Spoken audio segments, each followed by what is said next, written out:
Yes, I haven't noticed that Brittany's on the show because she's really easy to miss. And quiet. Yeah, quiet. And demure. Hey, Tom, I'm on the show.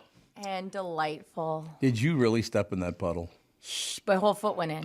Like my is shoe deep, man. is soaking wet. I mean, I'm wearing sandals, but it's all this is all water. Yeah, luckily there was a buoy out there that you clung on to for life. I couldn't believe how big that thing was out in the parking lot. I can't believe how dumb I am because I drove through it and I thought to myself, this is just, surface level. This isn't a big deal. And I had a bunch of stuff. Next time. What's that? You got to leave an opening next time and you say things like, I can't believe I was that stupid. Pause so we can go, well, we've been texting you. That thing was, do you think it was like a foot deep? Oh, yeah, I went to my ankle, and I just put my foot back up. Man. Zoomed forward to my, old normal spot, the one that, faces, out of there. And I was like, what am I doing? Why am I trying to park here? I just something about the routine. I like parking in the same spot every time. And now I've found this one that I really like, and I really wanted that routine. But ankle deep water, I go, no. No. Honestly, what we're talking about is the parking lot here at the building. Yeah. There are 2 drains in that pond. So I don't know. I mean, it's not supposed to be a pond there, but it is a pond today. But there are 2 drains there, and they're just not draining. They're not draining. And it just came down hard, though. It did, yeah. When I was driving in at around 6:20, 6:30, it was coming down It was, yeah. yeah. You are absolutely correct. I got to jot that down. I should have brought skis in, so I should A little water ski. You know what? I would run around and pull you. Thank you. Put on one of those shoulder harnesses and just pull you around there. That'd be the highlight of my life, sir. Tom Barnard, and I would do slalom just to prove that I could. Slalom, yes. We'll get a ski jump. Perfect. Get the whole deal going. Well, here's the deal with the weather, ladies and gentlemen. Scattered showers ending, then gradual clearing, breezy and cool with a high of only 72 today. Tonight, clear and cool with areas of fog forming late, low of 56. Holy Hannah. It's pretty cold for this time of the year, isn't it? That feels like freezing when you say 56. Oh, I know. Then tomorrow, early fog, otherwise mostly sunny and warmer with a high of 80. On Wednesday, windy and warmer, mostly sunny with a few thunderstorms possible by evening.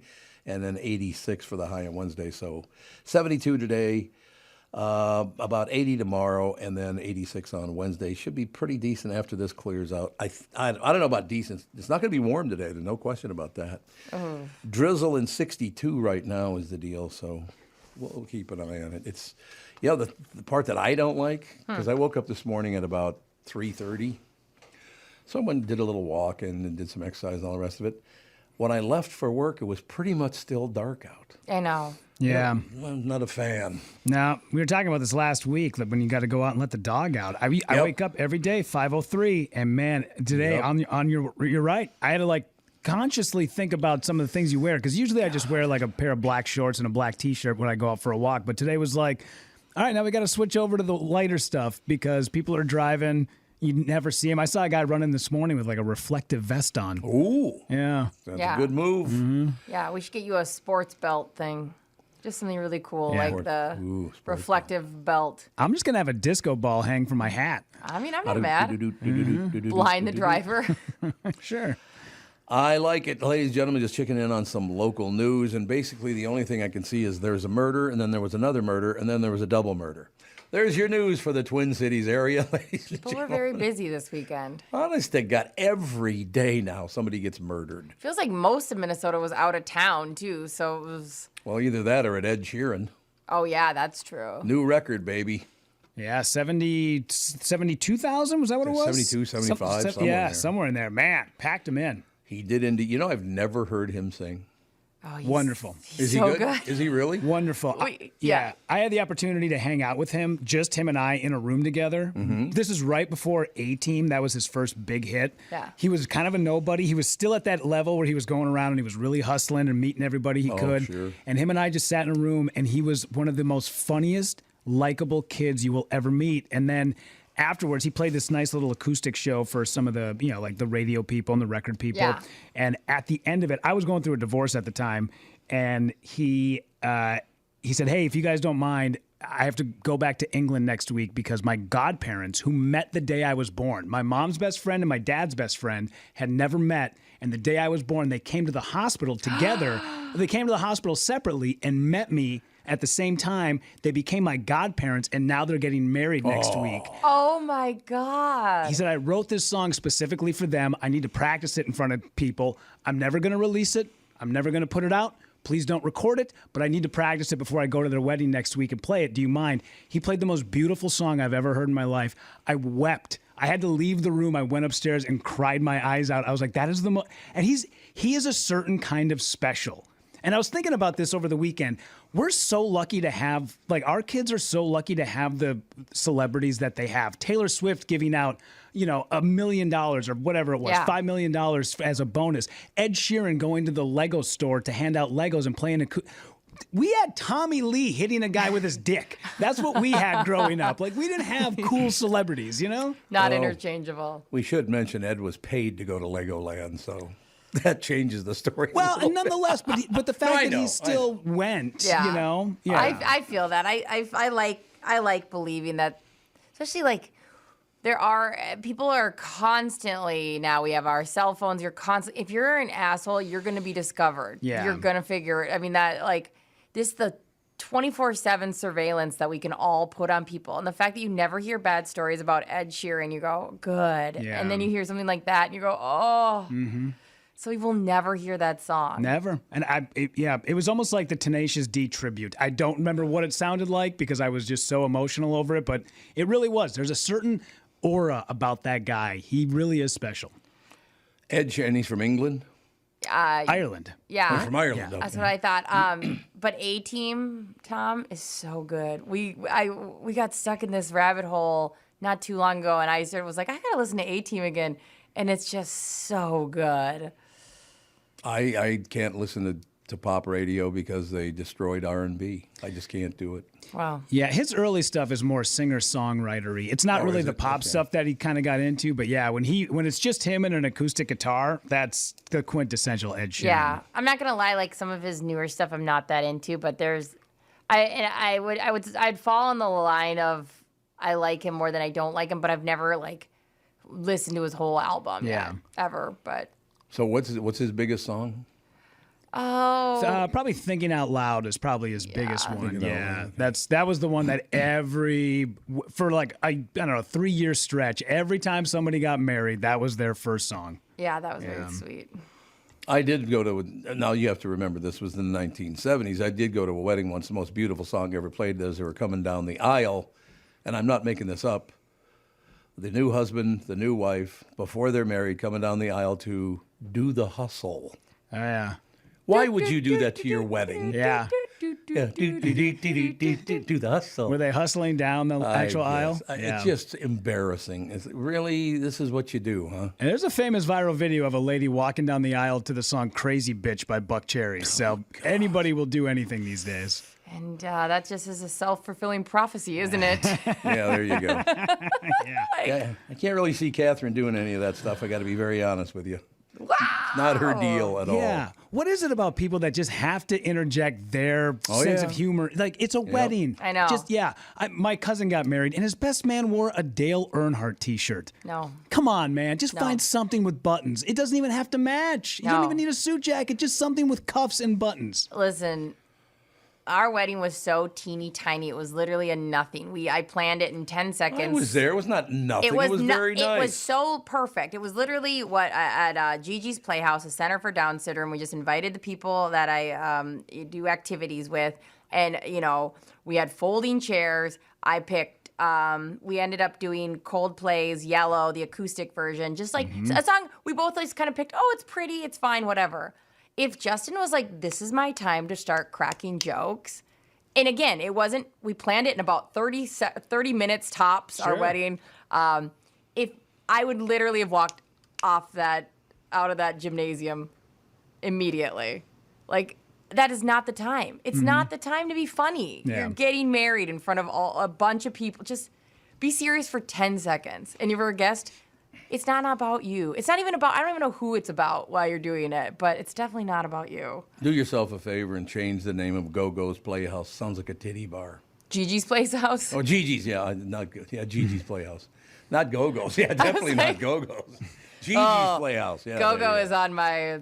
She got up at 4:30, cried until 6. I got her down at so did I. 6. I know. I was even saying, can you just wear a baby, Bjorn, and I'll strap her to you if you're going to walk around at that time? I just wake up. Once I wake up, I'm screwed. Just I'll let you. She's got like 5 Gucci strollers. Just throw her in one of those bad boys. Gucci strollers.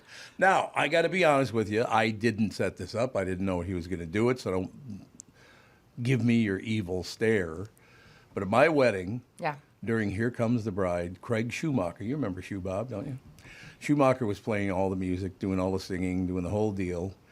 And so as Catherine's coming down the aisle, you hear him, he's on his acoustic guitar, he's a hell of a guitar player.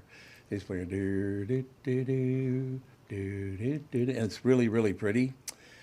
I didn't know he was going to do this, but it was a tribute to Uncle Tommy, which I didn't know about. So here's what Catherine heard as she's coming down the aisle. Really?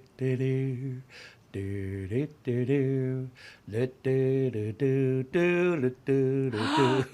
played the Twins theme right in the middle. Did people laugh? Yes. Okay. That's cold. Where did you guys get married? St. Stephen's out in, is that Minnetonka or is that, I don't know if that's, it's right on the border, I think. And was it a big wedding? No, not really. About 70 people. That's about it. And this is obviously before you'd started the morning show, because you didn't get the morning show until you were married in New York. 2 years later, yeah. Okay. Yeah, we got married in 84. Wow. It's like wild to think about like where you guys were headed from there. And she's like, I'm going to commit myself to this. This creep. This hot mess. This hot mess. Yes, exactly. No, it's worked out rather. We were just talking about that because we heard about all these people getting divorced this weekend. And I think maybe from COVID, spending all that time together or whatever it is. But a lot of people getting divorced, man. I know, and everybody gets really sad about it. But I think if you in a relationship made it 10 years, you had a successful relationship. Even 10 years, really? Just 10 years. How long have I known you? Tell me 9.5 so I can cut it off. I met you when I was either 19 or 20. Yeah, so 16 years. Yeah. I've known you for 16 years. We're going to hit our 20th, our anniversary. What are we going to do? Yeah, like you're going to see me again in 4 years. Yeah. I think it's comedian Nick Griffin who has the joke. He talks about how Einstein was divorced. Oh, yeah. And he said, wedding vows should not be, do you take this man or do you take this woman? It should be, do you think you're smarter than Einstein? Yeah. Well, there you go. Yeah, he had little dalliances going on the whole time. Yeah. He loved that. Like, what do you think is the amount of time that you can say that was as, like, because I think it's pretty impressive nowadays to stay in a marriage for 10 years. 20 is insane. What are you guys at? What are you and Catherine at? Marriage or together? Marriage. 39 years. And then how long together? 42 years. Dang-a-lang. And Catherine is only 17 now, so she wasn't even born for the first 25 years. Yeah. So, It's my favorite Hollywood joke. I think it was Don Rickles. It's like, Don, you out there dating these days? Listen, man, I'm in show business. My wife isn't even born yet. Yeah, there you go. I loved funny. him. Got it. And toward the end, people treated him like shit. Oh, yeah. That just really, he was one of the nicest men you'd ever want to meet. Very, very funny. But I don't like your jokes. I got to treat you. I don't understand.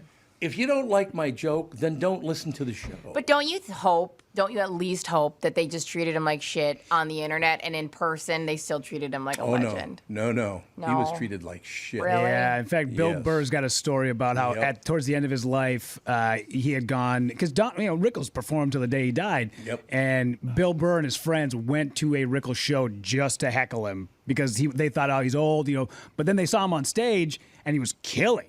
And he still had it, but Bill Burr just keeps yelling out, "Hey, Donnie! Hey, Donnie!" And finally Rickles turns to him after like the 10th time and goes, "I know my effing name." Exactly. Why would he yell out, "Hey, Donnie"? He just kept screaming, "Hey, Donnie," just to get at him. Just to be Why? Because, whatever. You're a young comic. You're 24. You think Don Rickles is old and over the hill.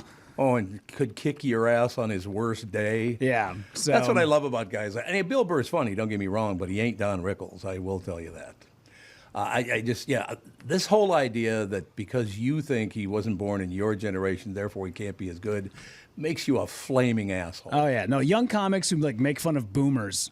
I always think, you are going to be there one day. Right. It's all cyclical. You are going to grow into being that generation that doesn't think, people don't think that you know what you're talking about. People are convinced they're not going to get old or they're not going to die. Like, those are the two things people live by. Yeah. And it blows my mind that they're like death gripping to something that is going to fade at some. I mean, it's hilarious to me. You know what I love about those guys that make fun? And it's not just that I'm a boomer either. That's not the point. It's this current generation is in a pile of shit, and they don't even know it.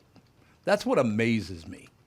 There are murders by the millions. The murders just won't stop, and that's going on, and nobody's doing anything right, and somehow that's okay. I don't really understand that.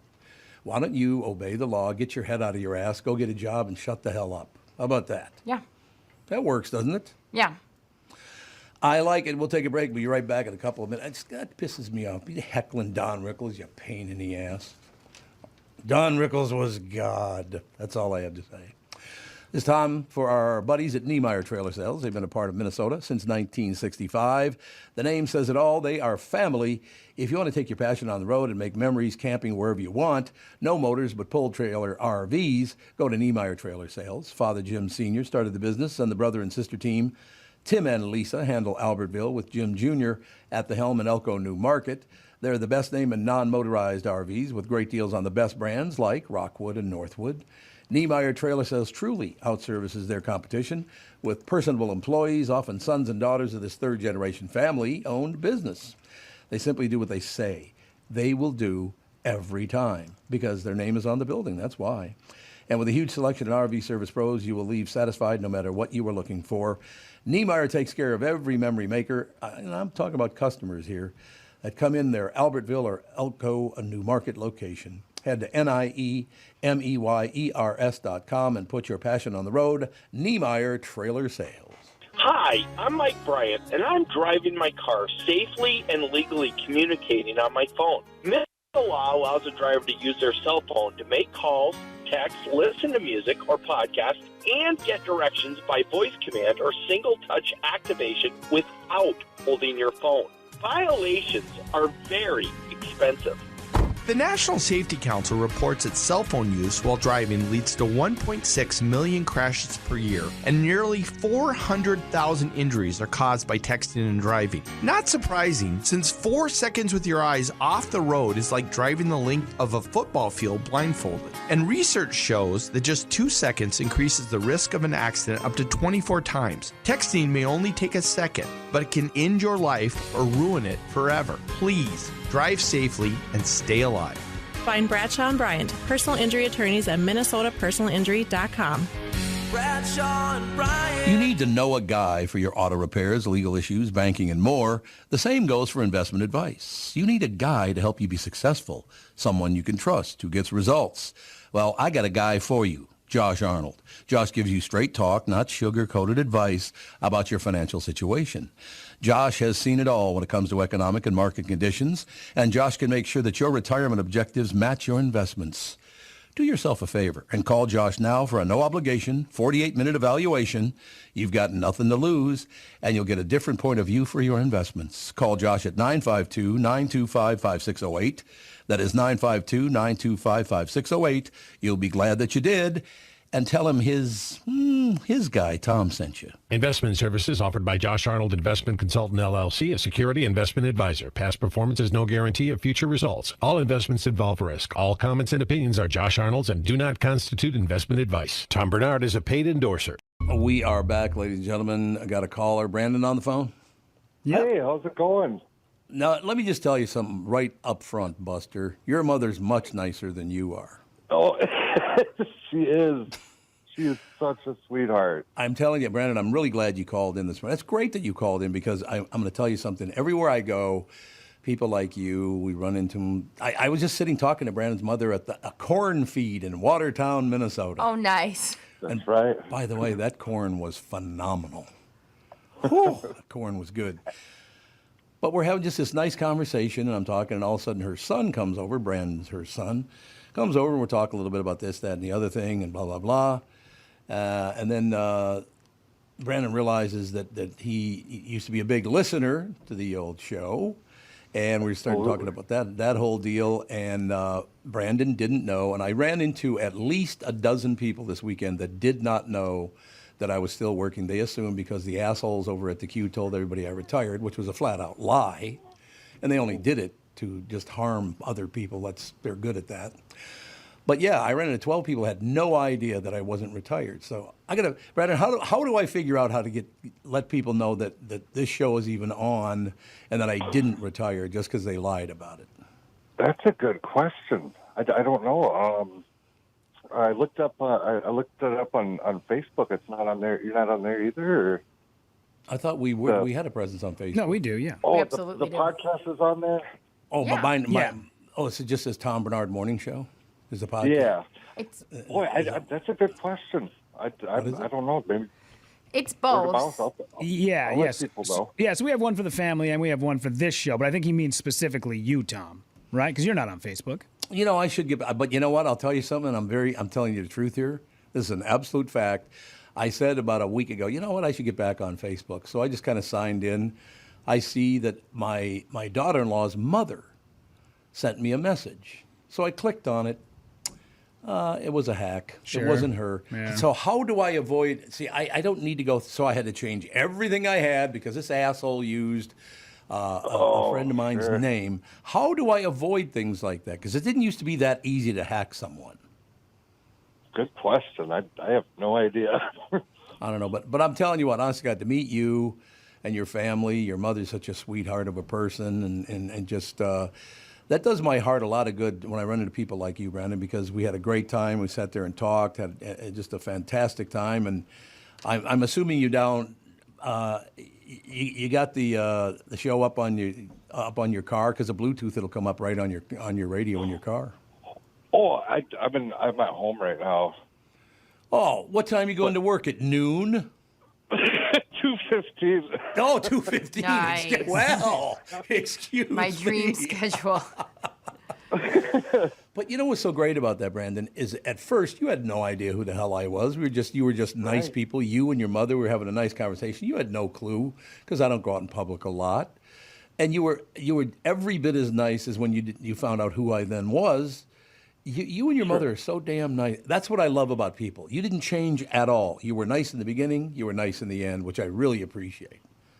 Oh, and I'll tell you what though, it was that was my highlight. That was I was so I had no idea you were starstruck, I guess. Oh, too. That's very sweet. Yeah. I don't know how to explain it.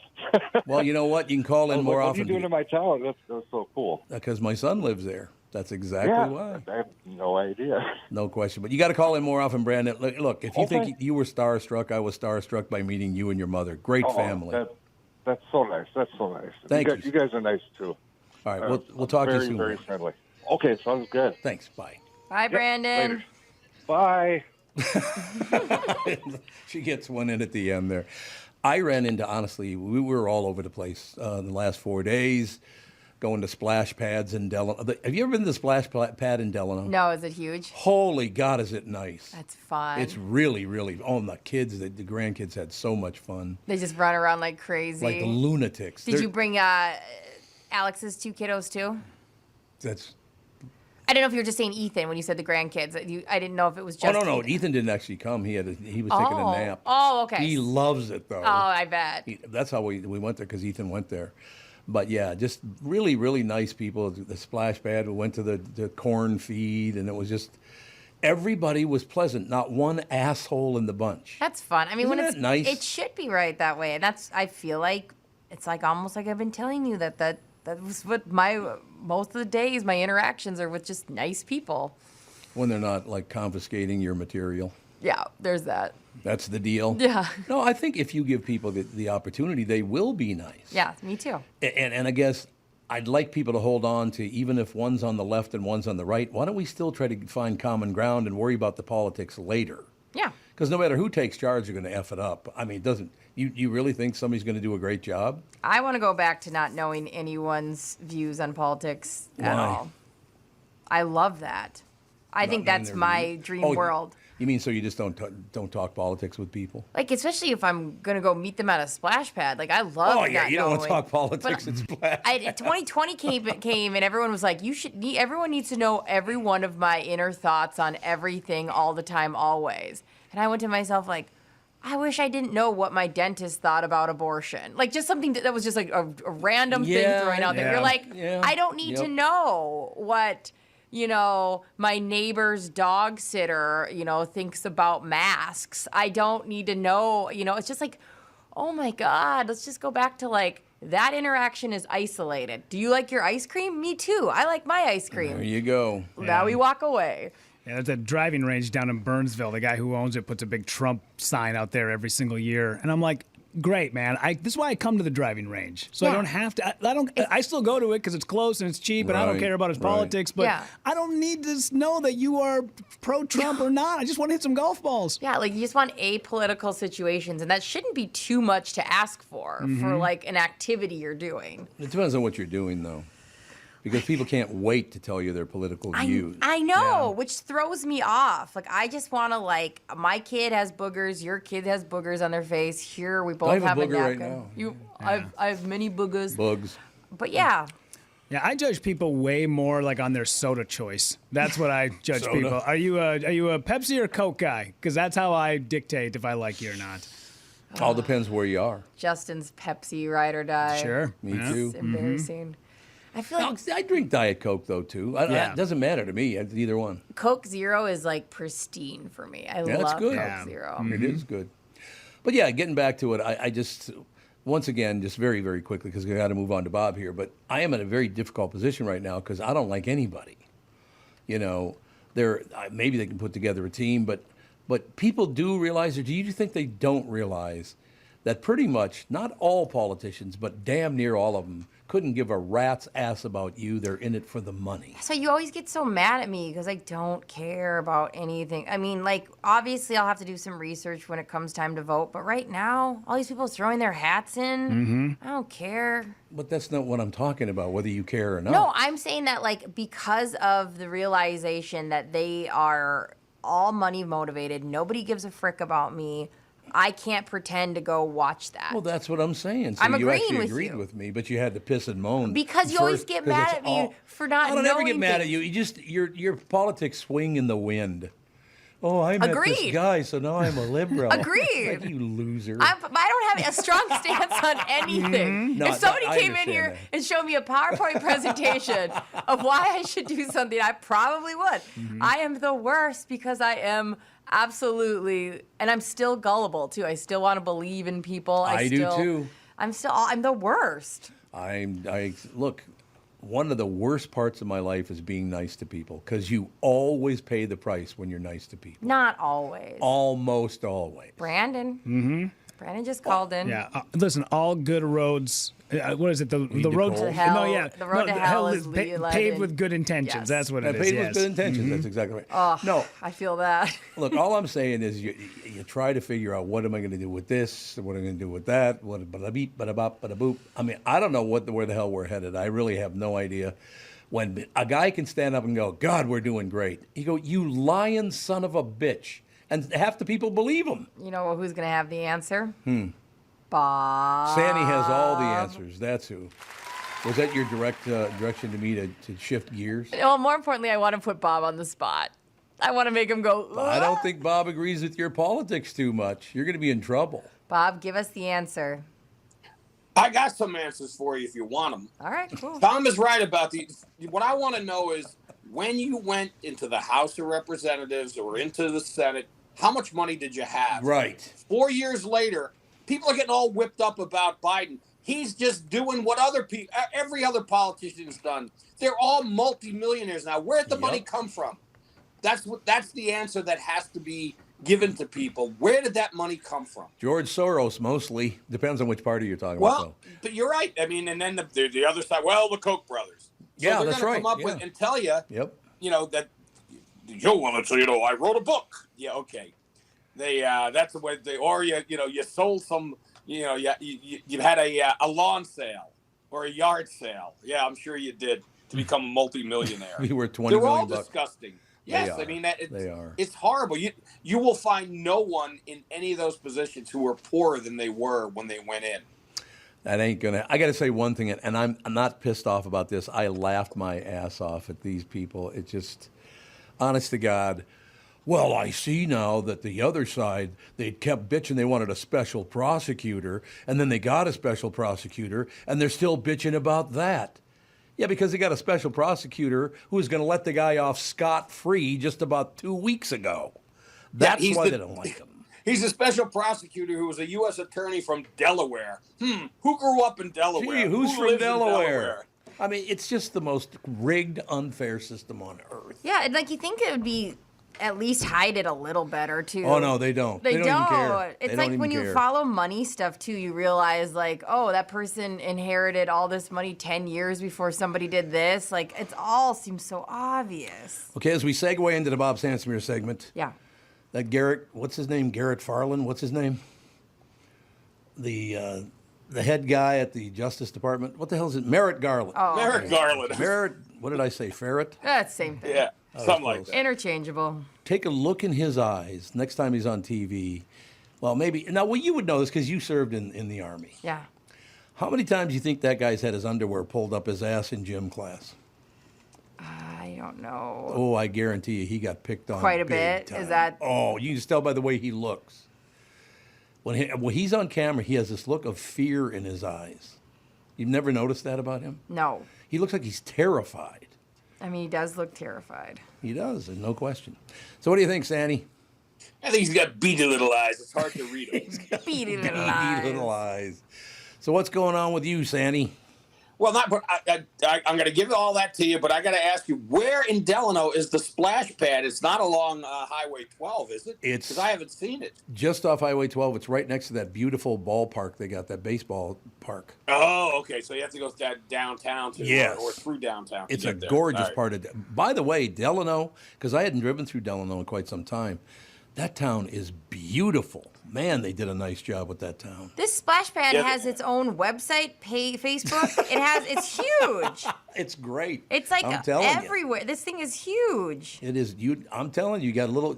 As soon as she's ready to go, get out to the splash pad. She's barely walking, so I don't think getting hit by a big thing of water would be the move. But next year, for sure. We'll go with you guys. We have so many. Like I said, went to the corn feed in Watertown, went to the splash pad in Delano. We went out. There are so many great spots within, I would say, about a 60-mile radius of the Twin Cities. That's awesome. I mean, as you go out, it's just as good. Oh no! Even at Eden Prairie, I go, God, there's so many fun like hidden things. I met Rudy's friend Rachel is now in Eden Prairie, and she knows all the kid spots, and so it's been fun to connect with her. What's the best thing about Eden Prairie? And don't lie, because I know what it is. Well, I like our cul-de-sac, but your cul-de-sac. That's my favorite thing because I don't leave too often. Yeah, we don't either, actually.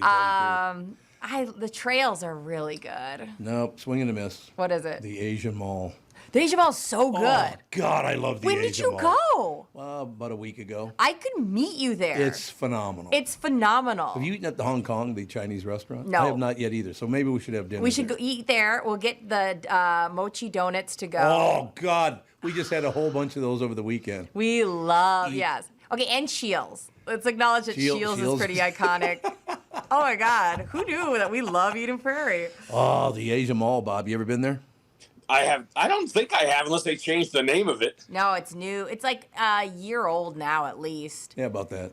Nicest people on earth. Every damn person in that building is really nice. Yeah, we definitely, for a while there, it was rough because the parking's not amazing. So the first couple, it might not even be a full year. Well, yeah, I think it was up last summer. We trying to park there was rough, but yes, it's amazing there. Bob, I am not kidding. These mochi donuts. Rudy, do you eat donuts? Yeah, right now I do. Mochi donuts. They're not as thick as like American donuts. Yeah, they're floofy. Like, they're like these little circles. Yeah, they're kind of air-filled. Yeah. Kind of, yeah. Really delicious. Though. Oh, and they've got like the green kind. What's that green flavor? Mint? No. He goes, no. They make the lattes out of it. Green tea? No. Green? I thought you meant wasabi. Yeah, what's not even? That's not it either. So is everything have an Asian theme in this mall? Yep, everything. And Bob, it is wonderful. You could go. Well, Andy, loves Asian food, Chinese food. I mean, Korean food, all the rest of it. They have a supermarket in there as well. Yeah. So he just loses his mind thinking about that supermarket. He just loves Asian chow to cook at home. Matcha was what I was thinking of. Oh, sure. Yeah, they have I'm looking at it right now. They have they got the seafood. That looks amazing. You can buy like giant boxes of snow crab legs. I'm in. Yes, sir. Yeah. It's if you've never been there, get out there. The Asian Mall in Eden Prairie. We love it. Phenomenal. Yeah, it's great. Bradshaw and Bryant, personal injury lawyers seeking justice for the injured, bringing you Bob Sansevere. Contact Bradshaw and Bryant at MinnesotaPersonalInjury.com. Sandy, what the hell's going on in the world? Well, we'll talk about your Twins are unbelievable. They lose 5 in a row, win 5 in a row, lose 5 in a row, and then they win 2 in a row over a good Phillies team. Yeah. They're confounding. That's the best way to describe them. You can never figure out what's going to happen next with this team. No, you're right. You're absolutely. And by the way, Bob, I did think that ump and that player were going to get into a fist fight. It came close, baby. Oh, I mean, when the ejection started flying? When he started throwing people out of the game, he's throwing his bat down, swearing, giving the guy the... Bryce Harper wasn't happy. Yeah, Bryce Harper was very pissed off. And the manager got the heave-ho as well. He did too, yes. I love good that for them. stuff. No, I agree. It was a great game to watch. I watched the whole damn game.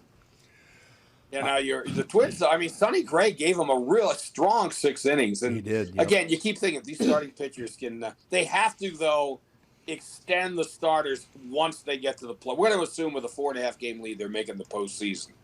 You would think, yes. That they have to get more out of these starters. Bob, let me ask you a question about that.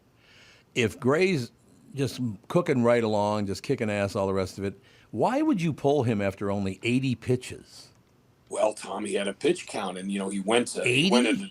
He went 6. I don't get it. I don't understand this at all. And it's this analytics that they have. I liked it when they had a manager who managed with his gut. Mm-hmm. And Tom Kelly only won 2 World Series doing it that way. Exactly. He was not, any analytics was what he thought. Well, I know that when he faces a guy, blah blah blah. He knew in his gut what to do. He didn't have to look at a piece of paper and chart to tell him what to do. Yep. No, you're absolutely right. I just did not. Judd and I were texting back and forth. It's like, why is he pulling him after 80 pitches? The guy's just kicking ass. Why would you? I mean, 80 pitches is not a lot of pitches. It's getting there, but it's not a lot of pitches. 51 of them are strikes. Yeah. All right, to the credit of the Bull, they did not give up any runs, and you had, you wound up having 4 relievers in there. So that's a good thing. But it doesn't, I would have let him go until he gets in a little bit of trouble. Maybe they felt he did get in a little bit of trouble. He didn't, though, because as soon as he left, they loaded the bases. Yeah. I mean, they were literally 1 double away from taking the lead in the game. Yeah. Well, I don't, it's baffling. I don't But get again, it. It goes back to the analytics, which is what these, the front office and Rocco are into.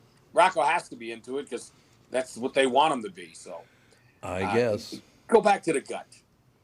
Go back to the gut. I'm I a like gut that. guy, Yeah, you're right.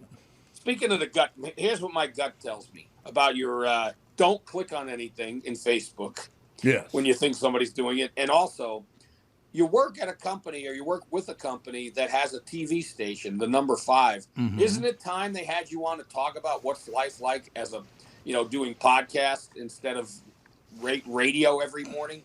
They should have you on to remind people. That's what I would do, but I'm not Jimmy, so what am I going to do? You know what I'm saying? Well, the cross promotion. Like a good idea for a story. Cross promotion would be a really good idea, but they do what they do. I'm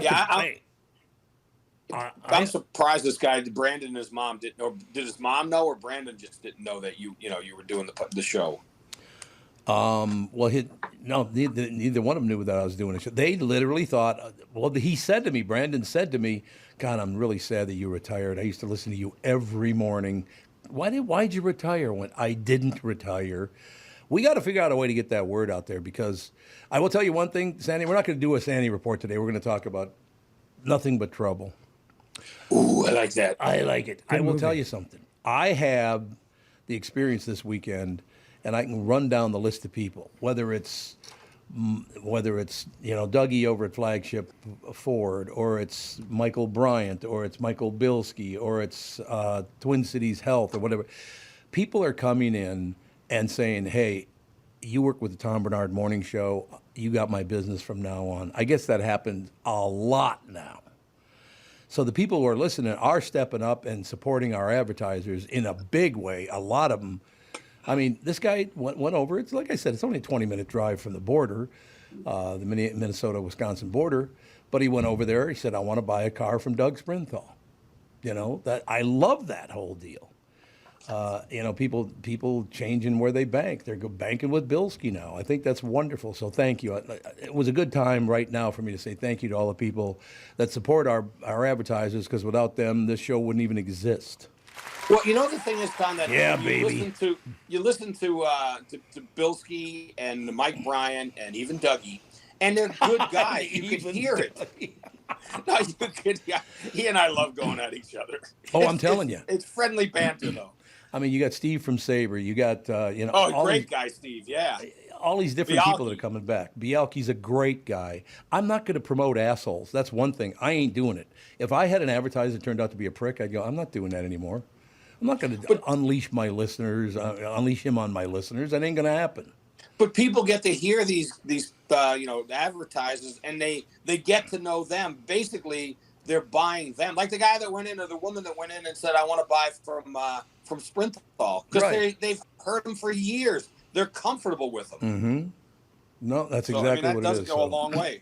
So thank you to our listeners here. Seriously, you people are stepping up, supporting really good people. Well, Bilski's okay, No, Bilski, I just love it because people walk up to him on the street, and once they realize who he is, they go, Bilski. They do the voice like that, which I love. And he loves it. He's a great guy. They all are. There's not a jerk in the bunch. And I guess I have to include Sprinthal in that, too. I suppose we do. But, yeah, Bob, I mean, sitting down in Watertown, Minnesota, talking to a woman and just having a great time. Her son comes over. We're talking, just having a great time. Then he realizes that I'm the guy he used to listen to. He didn't even know at first. They were just they had no idea who the hell I was. They were very, very nice people. That's what I'm looking for in life. You know what part of it, and I don't know if you want to call it a problem, but you took the high road with KQ. You didn't go after him when you had every reason to. I know. Of how it came down. And that could be why, because you didn't really, if you had gone after them and said, hey, I'm going to keep doing this and I'm not retired. You did say it a few times, but. Because people think I'm retired. Well, maybe you'll start going after him now. I heard a little excerpt of that there's just no reason. They knew better than to tell people I was retiring. They knew it was a goddamn lie, but that's what people do. People will lie for their own benefit every chance they get. That's disgusting, right? Well, they did what served them. Yep, that's exactly right. Sandy, this is a hell of a report you got today. I love it. Well, okay, and these rivalries. I got a call the other day from a guy that that very well to do something on the Vikings on another station in town, and I said, well, I'll do it, but I have to make sure we mention that I'm on the Tom Barnard Morning Show on Mondays and Fridays, and I have my own show. Well, they said no because they didn't want to promote that, and I said it was ridiculous. Of course, if I go on, I'm going to let people know where they can hear me. Mm-hmm. Why wouldn't you? Well, I would, but they wouldn't. They decided they didn't want to because they thought it was promoting you. So what? Oh, my God. Well, you don't have to tell me which station it is, but what kind of station is it? Is it a sports station? Well, it has 2 C's in it. In the call letters. Oh. Yeah, but it's petty and it's ridiculous. Television is so dumb when it comes to that stuff. That's not television. This is radio. Oh, it's radio, but even still, because I know obviously I know who you're talking about, but even that company, they go, a local radio station. Anytime something big happens, they never mention it by name. It was they don't. Would it kill you guys to just throw the call letters out, or maybe some of the people that are on it? A local radio station, raised $500,000 for homeless puppies today. How about you just say who we are? We did a good thing. I hate hate when media outlets do that. So I worked for the company you're talking about for a little bit, Bob, and the guy who I worked under, he got fired, and I have no idea why. But I'll tell you this. He was convinced when I was like, hey, I still need to figure out like where to give like my timesheet and my freelance information. He was like, oh, like we thought you were doing this for free. Well, of course, because he's a billionaire. He needs more money. It was so awkward where I was like, no, like I don't need to do this for my health, you know? And he's like, well, okay, but can you do like 5 more and then we'll start talking? Yes. And I said, no. And they had that. Me and like a great broadcaster who I like quite a bit go to a bar during a Vikings game. Who's your great broadcaster? I don't want to say his name. Why not? I don't want him to get tied up in this because he's Would not. I hate him?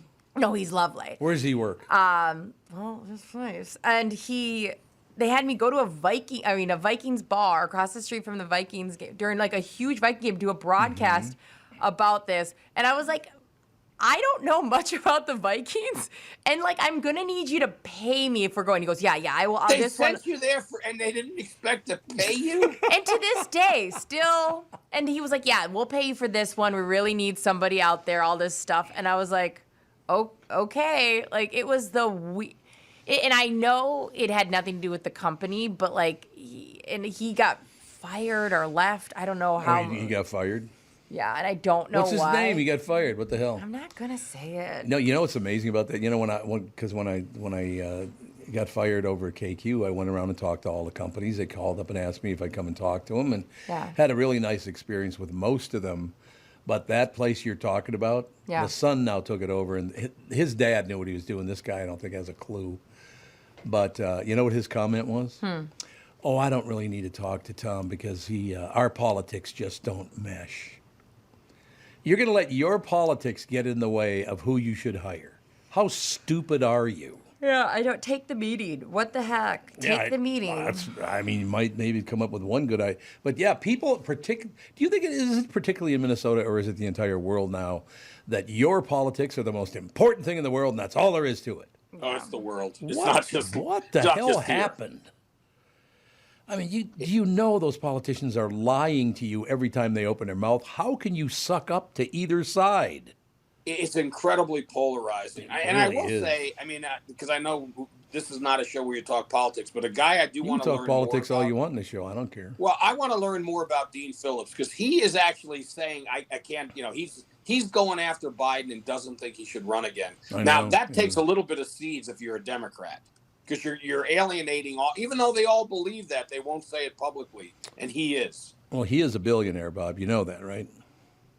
Was he when he went in? Was he only a millionaire when he went in? Well, Dean Phillips. You ever heard of the? Well, I knew he had big bucks. What did he make his money? Is it family money, or did he make it? You ever heard about like Phillips vodka? Yeah. Oh, that's family. Okay. You know what? I actually know Dean. I met him many, many years ago. Well, he came to me and asked me if I'd endorse him. Many years ago, we had a mutual friend. And so I did. I endorsed him. I never heard from him again. Doesn't mean that he's a pain in the ass, but it kind of leans that way.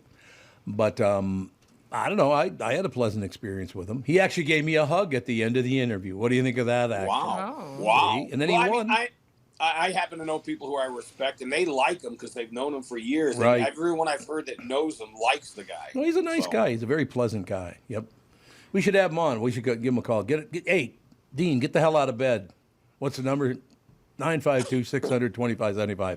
Get off your ass and call in. You heard me. Yeah. Grow that hair back. Grow your hair back, damn Dean it. Phillips. He used to have long hair. Yeah, he had long hair. And he used to do that commercial where he'd drive around with the ice cream truck handing out. Weird. Handing out drumsticks. That's so weird. Like, that's a weird thing. Like, no, please. All right, let me ask you a question about these drumsticks. Why do they have to put peanuts on them with all the kids with allergies? Besides that, I don't like peanuts. Oh, my God, you're such a baby. It's because you don't like peanuts, isn't it? You know what? I have to. That's why I have to carry a knife with me to cut off the peanuts. Mm-hmm. You tragic. First off, your new lifestyle means you're not going to be eating a lot of drumsticks, so calm down. Secondly, They're amazing. Just leave them Yeah, alone. best part about it, Bob, just go ahead and just knock the top off and go all the way down to the bottom of the cone where they leave that like 3/4 of an inch of chocolate. That's the best part of it. They sell those. Yeah. Just that part. Mm-hmm. They probably do. They do. Do they really? Yeah, I just That's had a good them idea.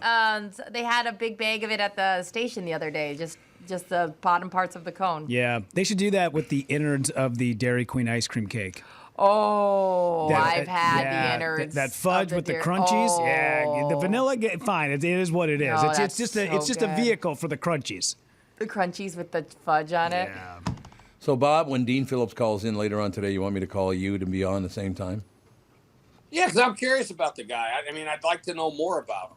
I would assume he'll He's, call in because, like I said, I yeah, did him of course he will. a favor. And although, do you think it's a favor I'm doing for someone by promoting them and endorsing them? No, or is it harm? He'll call in unless he heard you're retired. Exactly. That's exactly right. All right, Sandy. It was a brilliant report, I thought. Hey, I thought so too. All right. We'll talk to you later. You betcha. All right, we'll see you kids. Bob Sansevere Sports brought to you by Bradshaw and Bryant, personal injury lawyers seeking justice for the injured. Michael Bryant, Bradshaw and Bryant at MinnesotaPersonalInjury.com. We'll take a break. Be right back. Kristyn Burtt will yell at us right after this on MyPillow's 20-year anniversary. With over 80 million MyPillow sold, Mike Lindell and the MyPillow employees want to thank each and every one of you by giving you the lowest price in history on their MyPillows. Queen-size MyPillow's regular price is $69.98, now only $19.98 and just $10 more for king size. MyPillow's patented fill adjusts your exact individual needs to help you get the best sleep ever. Go to MyPillow.com, click on the radio podcast square to get Mike's amazing offer on the queen-size MyPillow for only $19.98.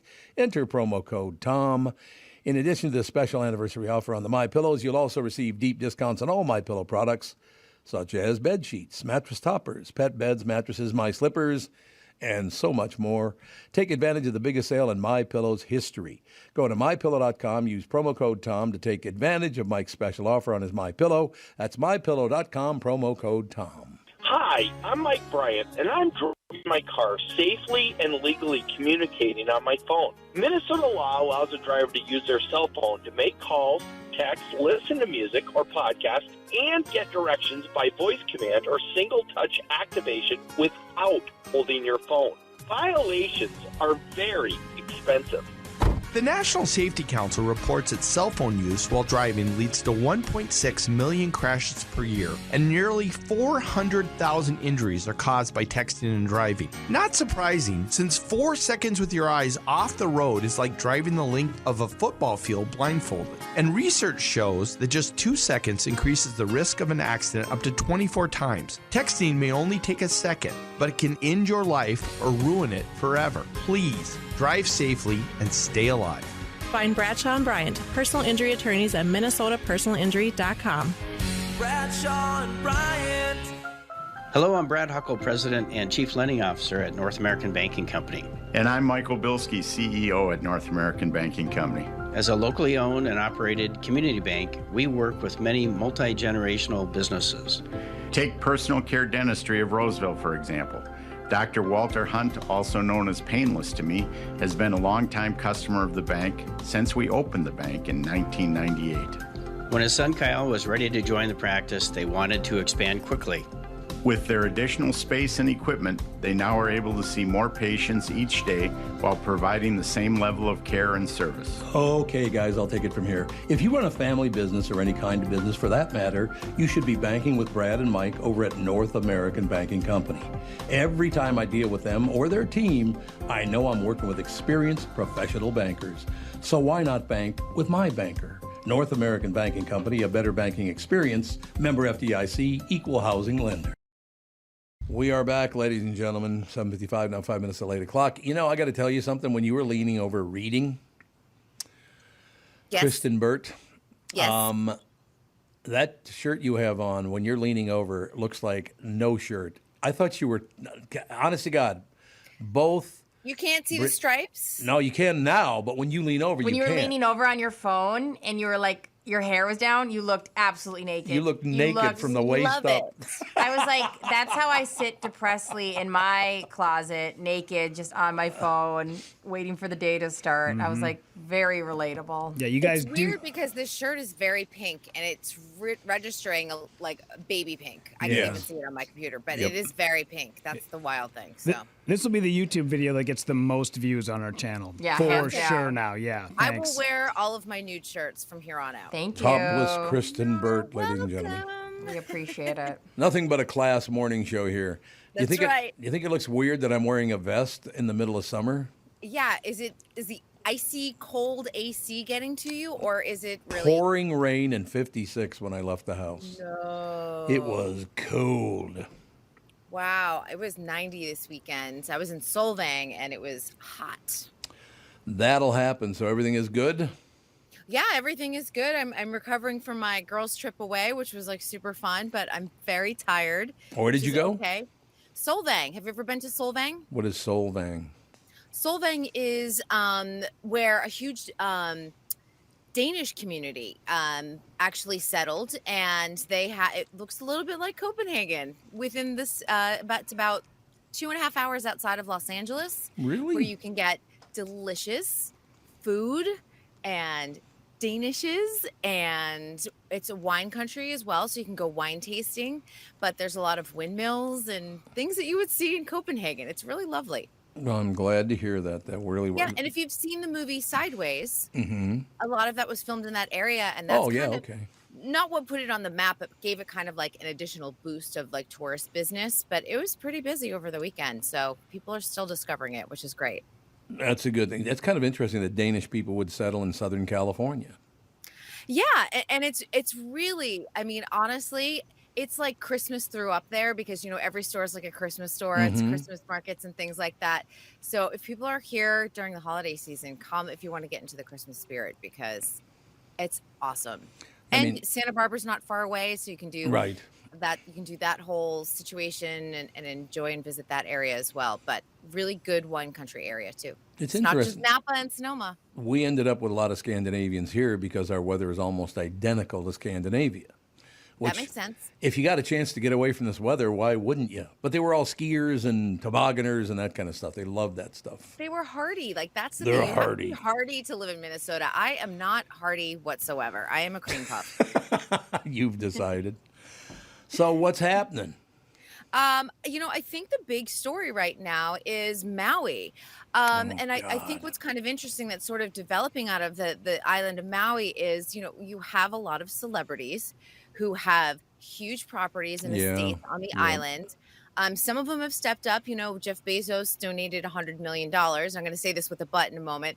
And Oprah said on her Instagram account that, she's going to make a very significant donation. She just wants to see like where she should put her money and where it's going to benefit the rebuilding of, Lahaina the most.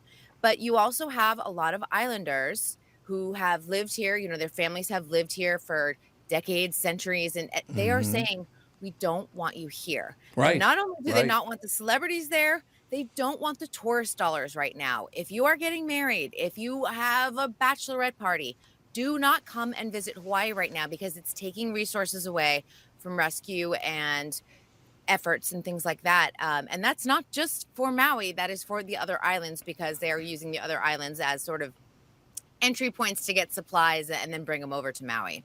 It's interesting you bring that up because it was reported on the news last night that what's-her-face you just mentioned, Oprah, tried to buy a bunch of property there and they turned her down, said, no, you can't buy it.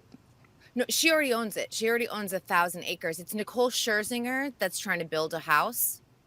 Well, but they turned down, they reported on the news last night, they turned her down. So you're saying she did get the land?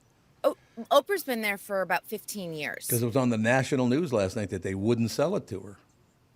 I know that she's got about 1,000 acres. And 850 of it is developable land, and I think that's the problem for a lot of people. They're concerned that at some point, that it'll be whether she sells it off, who does it go to? People are concerned that Jeff Bezos with his $100 million, is that going to go to resorts? Is that going to go to commercial developers to build big communities? And there's a big, like, people feel like their island has just completely escaped their hands and escaped their control. There's a lot of drought issues on the islands right now, and that's been happening even before the pandemic. And they're saying, don't come. We don't want your tourist dollars. Right. Even though the mayor and the governor of Hawaii are like, hey, no, Maui is open. It's just certain areas of Maui are closed. Other areas are open. They don't want to discourage the economic dollars from having, the economic situation. But I think there's a lot of fight going on, and this is going to be an ongoing story. And the celebrities, a lot of people have property. Owen Wilson has it. Jim Carrey has property. Steven Tyler. And people don't love celebrities owning property on the islands. That's very, very true. Have you ever been there? I have. I've been there quite a few times. God, I loved it. I thought it was magnificent. You guys ever been there? No, and like me and Justin haven't done our big vacation yet, ever. Okay. That's our game plan was like 2020, and of course, so that's been our number one kind of spot. We're going, should we go to Hawaii for this big vacation we want to go on? And now it's like, last thing you want to do is anger anybody. You can go to Hawaii, you just can't go to Maui. Yeah, well, she even said the other islands. Yeah, the other islands don't want they you don't there want either. you. I They're know. like, It's don't true. come.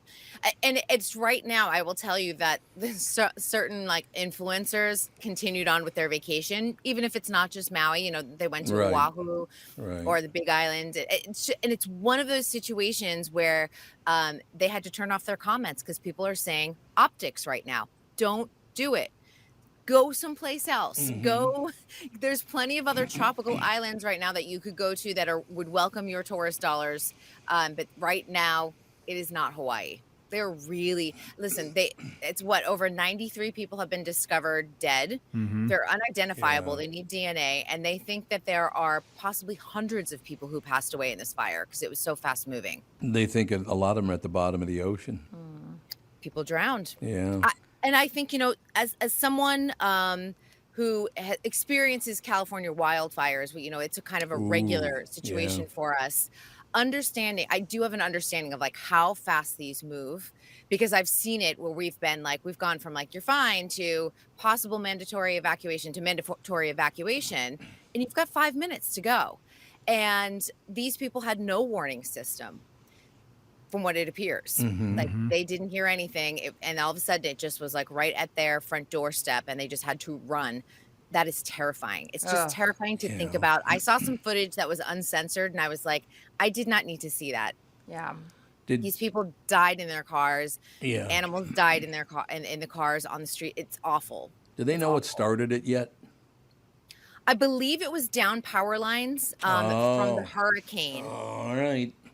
Which has happened here in California too. We've had power line issues, and one small spark, lights up an entire field, and you can't even control it. It takes a long time for containment. And listen, we've got the infrastructure here in California, and we always need support from other firefighting units from other states. I mean, think about it. You are in the middle of the ocean. Yeah. Those type of support systems, they don't have that same infrastructure. So I really feel for everyone. You know what's amazing about that, and looking all the way back, the first time I ever played golf in Maui, I'm standing up on top of this hill on the tee box, and I said, is this a movie set, for Christ's sake? I bet. It's like, are you kidding me? This is real? Yeah. You can't even believe how beautiful it is, and that it's real. It's so beautiful. It's amazing. Kauai is really beautiful. Like, all of the islands have their own special, unique landscape. It's really a special place. But right now they're overwhelmed, and a lot of people came during the pandemic as well, just to sort of like escape or do like workations, and they're still feeling the after effects of that. I have only one negative memory of Maui. That round I was just talking about, playing golf. I was paired with a couple from Japan, a man and his wife from Japan. And after 3 holes of him screaming at her, I finally went over and said, look, I cannot listen to you scream at her all day. You're abusing the piss out of her. I cannot you're going to have to go in. I'm not going in. You're going in. I mean, he was literally just mean as hell to his wife. Oh, that's terrible. That's awful. I just, it has nothing to do with being Japanese. It's just the fact they happened to be in that situation. And she was, I don't know, she was she looked a little unsettled that I would do. And after I did it, I went, oh, maybe I shouldn't have done that. Maybe that just made it worse for her once they leave here. Sometimes that does happen. It makes it worse He's an instead of better. prick. God, what a prick he was to her. It was unbelievable. Ugh. But such is life. And then, of course, I found out that our barn burned to the ground when we lived in Dayton. I found that out when I was in Maui, too. So that was great. Maui's not been good to you. No, not real. No, actually, it was magnificent. It was absolutely stunningly beautiful. Very nice people, too.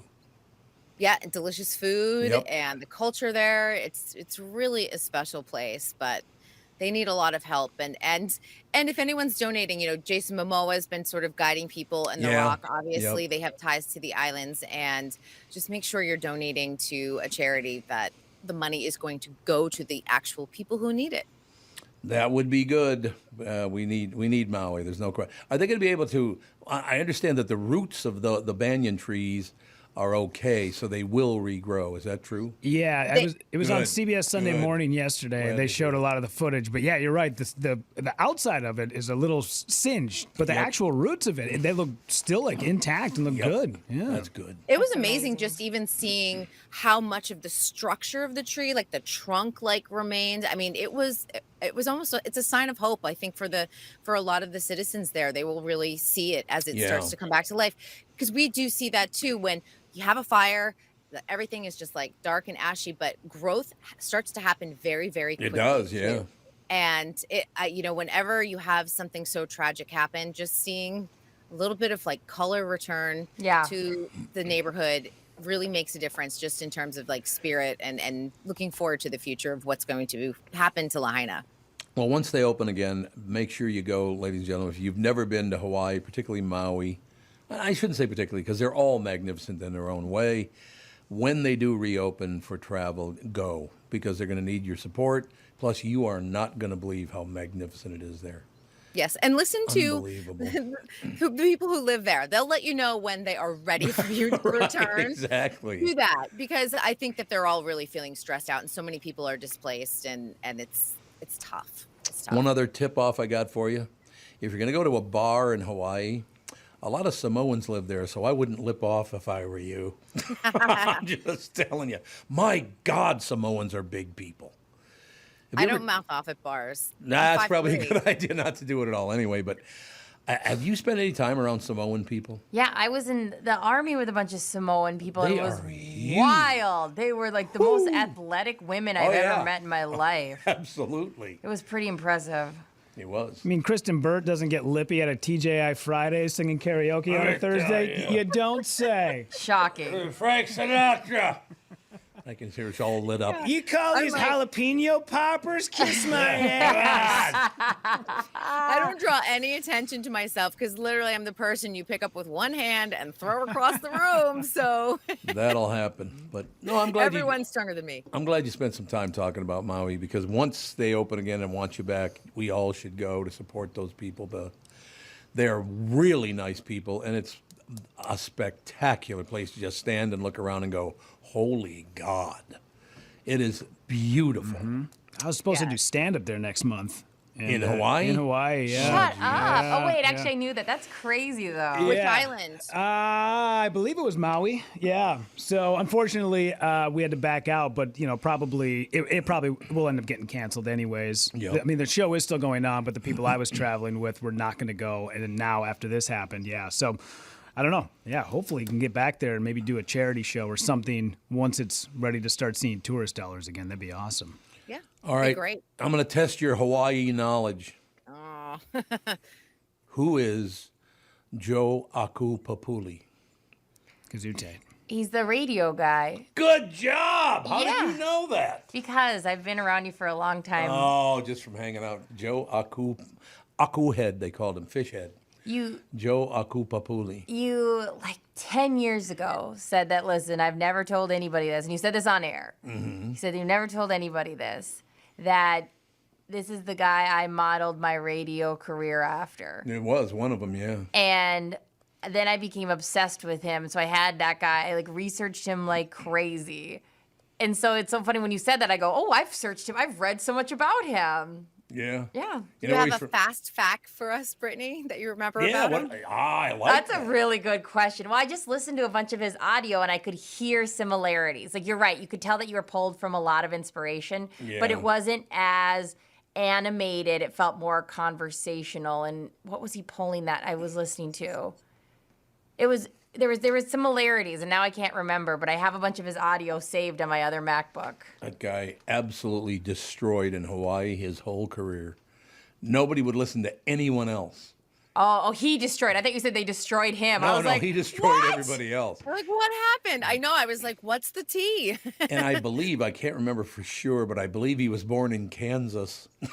So there you have it. Leaves Kansas, goes to Hawaii, becomes Joe Akupapuli and kicks ass. There was like 3 people on you were mentioning, and he was the one that you had said that you'd never said before, and maybe he wasn't the conversationalist, but there was. Gosh, I would love to hear audio of him. Yeah, he was really good. No, there were three people I did. Yeah. Steve Shannon, who's a good buddy of mine, and of course Larry Lujak. Nobody was ever better than Larry Lujak at WLS in Chicago. He was a magnificent radio announcer. Retired, lived about 2 months after he retired. Oh no! Oh, One that of those makes deals. that's why you're scared to retire. Retire today. Who's 10 that? o'clock, I'm out. Oh, you're such a big talker. No, that was back in the day where there was some really, really good talent in radio. There's no question about it. Really good people. So that's cool. Kind of like the Tom Brokaws of television. Same situation. Mm-hmm. Magnificent news anchor. Did you ever talk to Tom Brokaw? I didn't. Haven't ever interviewed him or anything else like that. But it's amazing. It was Tom Brokaw and it was Dan Rather and it was Peter Jennings. Like they were icons in broadcast news. It's a lot bigger than the deal now. There's no question about that. But yeah, Tom Brokaw was a really nice guy, but he had a very short fuse for tolerance. You start messing with him, he did not have much tolerance to be screwed with. He did not like it at all. He's all business. He's got no time for that. He was. Very nice man, very smart man. I believe he grew up in South Dakota, if I remember correctly. But, yeah, legendary people. No question about it. All right, you got a closer. Is there a closing bit that makes us all feel better after burning Maui to the ground? I know. It's so sad. Here's my closing bit. They have taken a look at Barbie and what a phenomenon it is. 22% of people returned to the theater for the first time since the pandemic to go see this movie. And I think the interesting thing about this, and I really hope studio executives are paying attention, they didn't come back for Avatar. They didn't come back for Top Gun 2. They came back for Barbie. And again, that is showing a trend of people are looking for original stories. People want something different. People want an event. People want something that they can be part of a community. And that is what Barbie has delivered. And it is the summer of women between Barbie, Taylor Swift, and Beyonce. The economic impact those 3 women have had, and I'm making Barbie a real person right now, but has been incredible. So Ed Sheeran gets no credit at all. No credit this summer. Not this summer. Maybe another summer, but this is not his summer. You're just getting rid of him. There's no doubt about it. I like his music, so I have no problem with it. But I was like, this is not his summer. This is Beyonce, Barbie, and Taylor. Was Barbie #1 again this week? I think it was. It was. It what, was 5 weeks in a row? I think this was week number 4. 4. At the top Okay. of the box sets, yeah. I mean, that's a big deal to hold that #1 spot for a month. That's a big, big deal. Absolutely. And it's not only doing well in the United States, it's doing well globally. And I think that speaks volumes for what the impact this movie has had. I don't know of anybody that went and saw it that didn't like it. I will tell you that. Not one person's ever said, it's kind of lame. Yeah, it's not a perfect movie by any means, but I think that there are a lot of themes that resonate with people. Oh, okay. And you go, I appreciate what they did because it was so easy to just take the very cheap route of just going, I'm just going to make a Barbie movie. Mm-hmm. But they made a Barbie movie that makes you think. And even the music to it, the soundtrack, we listened to it all the way up to Solvang and I was like, oh, here comes the sad Billie Eilish song. And all right, here comes here's Ryan Gosling with his Ken song. And it takes you on a journey as soundtracks should, or as any album should. That's what music's about. So I think, it's so funny because I took a 12-year-old to Mall of America last week. Just Josie jumped in my car and I was like, let's go to Mall of America. Go-Go's kind of crabby. And she goes, can we listen to the Barbie soundtrack? And she wanted to listen to every song about 3 times. And I said, you know what? # Girl Summer. So Girl Summer. I love it. I love anything that's corny and girly and like makes me feel like we're on the same page. I love it. I'm in every call. It's really been a unifier. I was listening to your show earlier, and everyone's like, we don't want to talk politics. This has been a unifying movie. Nobody is in a theater going, this is a Republican idea. This is a Democrat idea. No, this is really about what women experience in general in society, what we've grown up with, expectations of us and roles that we were taught, saying, you're going to be the caretaker of the home and everything else. And it's for some people that still works, other people it doesn't. But having those expectations placed upon you can be really, they're tough. They're tough to grow up with as a female in society. And Barbie kind of like knocks that down. Tell that to Ben Shapiro. Yeah. I do not want to tell that to Ben Shapiro. He had to burn all of his own Barbies. Yeah. That's so sad. What are you talking about? Ben Shapiro got so mad about it, so he burned Barbies on this 45-minute explanation. Mad about what? Just, About how woke it is and how the movie's really the movie, woke. and he loses his mind about it. But as I pointed out to somebody over the weekend, well, what else is he supposed to do? Yeah, that's You're his, right. That's his That's shtick. his brand. That's his whole brand. That's what he's a supposed. News guy? Yeah, he's got a YouTube channel, and I don't really know who that is. I heard the name, but I don't know who it is. Yeah, but yeah, he's he's very right wing. He's a Jewish man, and What, Shapiro? And I was like, what else is the guy supposed to do with this? Obviously, he needs to make a spectacle about it. I guarantee he doesn't. Political theater. Yeah, he's doing his political theater monologue. Yeah, he doesn't feel that. He has no thoughts about Barbie, but he knows his people are gonna. There's probably people that listen to him that want him to do this stuff, as we talked about last week with certain comedians that go on morning shows and then just go on there to zing them. Yeah. Well, that's what your people expect you to do. Yeah, Well, that's good true. luck on this show doing that. That'd go over huge. It's so funny because if somebody came on here and just zinged us, we'd be so used to it being attacked. We'd go, Lame. You're a lame zinger. Okay. My favorite thing about Barbie right now is the Progressive commercial. Have you seen the Progressive insurance commercial? Yeah, I think so. Right in front of her Barbie house. Right in front of her Barbie house. He goes, I know her boyfriend, but I can't tell you who it is. I just can't tell you. He's implying that he's dating Barbie. But I don't think I can. I don't think I can. Exactly. I love I'll that have to guy. go look that one up. What is that guy? Do you know that guy's name? Because he's really good in those commercials. Yeah, they call him Jamie on the Progressive commercials, and that's his actual real name. Oh, it is? Okay. Yeah, he's an improviser from the Groundlings, and how he got that gig is he was in the Groundlings with Flo, the gal who plays Flo from Progressive. Yeah, that's how he got that gig. Yeah, he's been in It's Always Sunny in Philadelphia, and he's got a few other credits. But yeah, very funny guy. Really is funny. That's a good gig. Flo has had that insurance gig a very long time. Yeah. All right, go put a shirt on, sister. I am fully clothed. I'm fully clothed. And I'm ready to go work out. I've got my workout gear underneath. I'm all set. When we were waiting for you to come on, I saw London, and then she just ran away. She is not feeling it today. She was I don't know naked. what's happening. She was naked. So Yeah, she was. The cat true. was naked. Yeah. She went on a girls' weekend, and she's probably hungover. So All right, we shall talk to you tomorrow. sounds good. Thanks a lot, Kristyn Burtt, ladies and gentlemen. Feeling the pain of Maui again. If you've never been to Maui, I guess it'd be hard to understand, but if you have been there, it's like heaven on earth, and for it to burn to the ground like that is really sad. Yeah. We will be right back. A little Chris Egert coming up in a couple minutes. Many of you have taken my recommendation to give mnfatloss.com a try. I'm hearing from so many people how this program has worked for them when nothing else would. The mnfatloss.com program really has discovered the secret to weight loss. Just like the program says, I lost about a pound of fat every day. I did the first 60 days in the maintenance program, and now I went back to the weight loss program to get to my ultimate goal, about 225, something like that.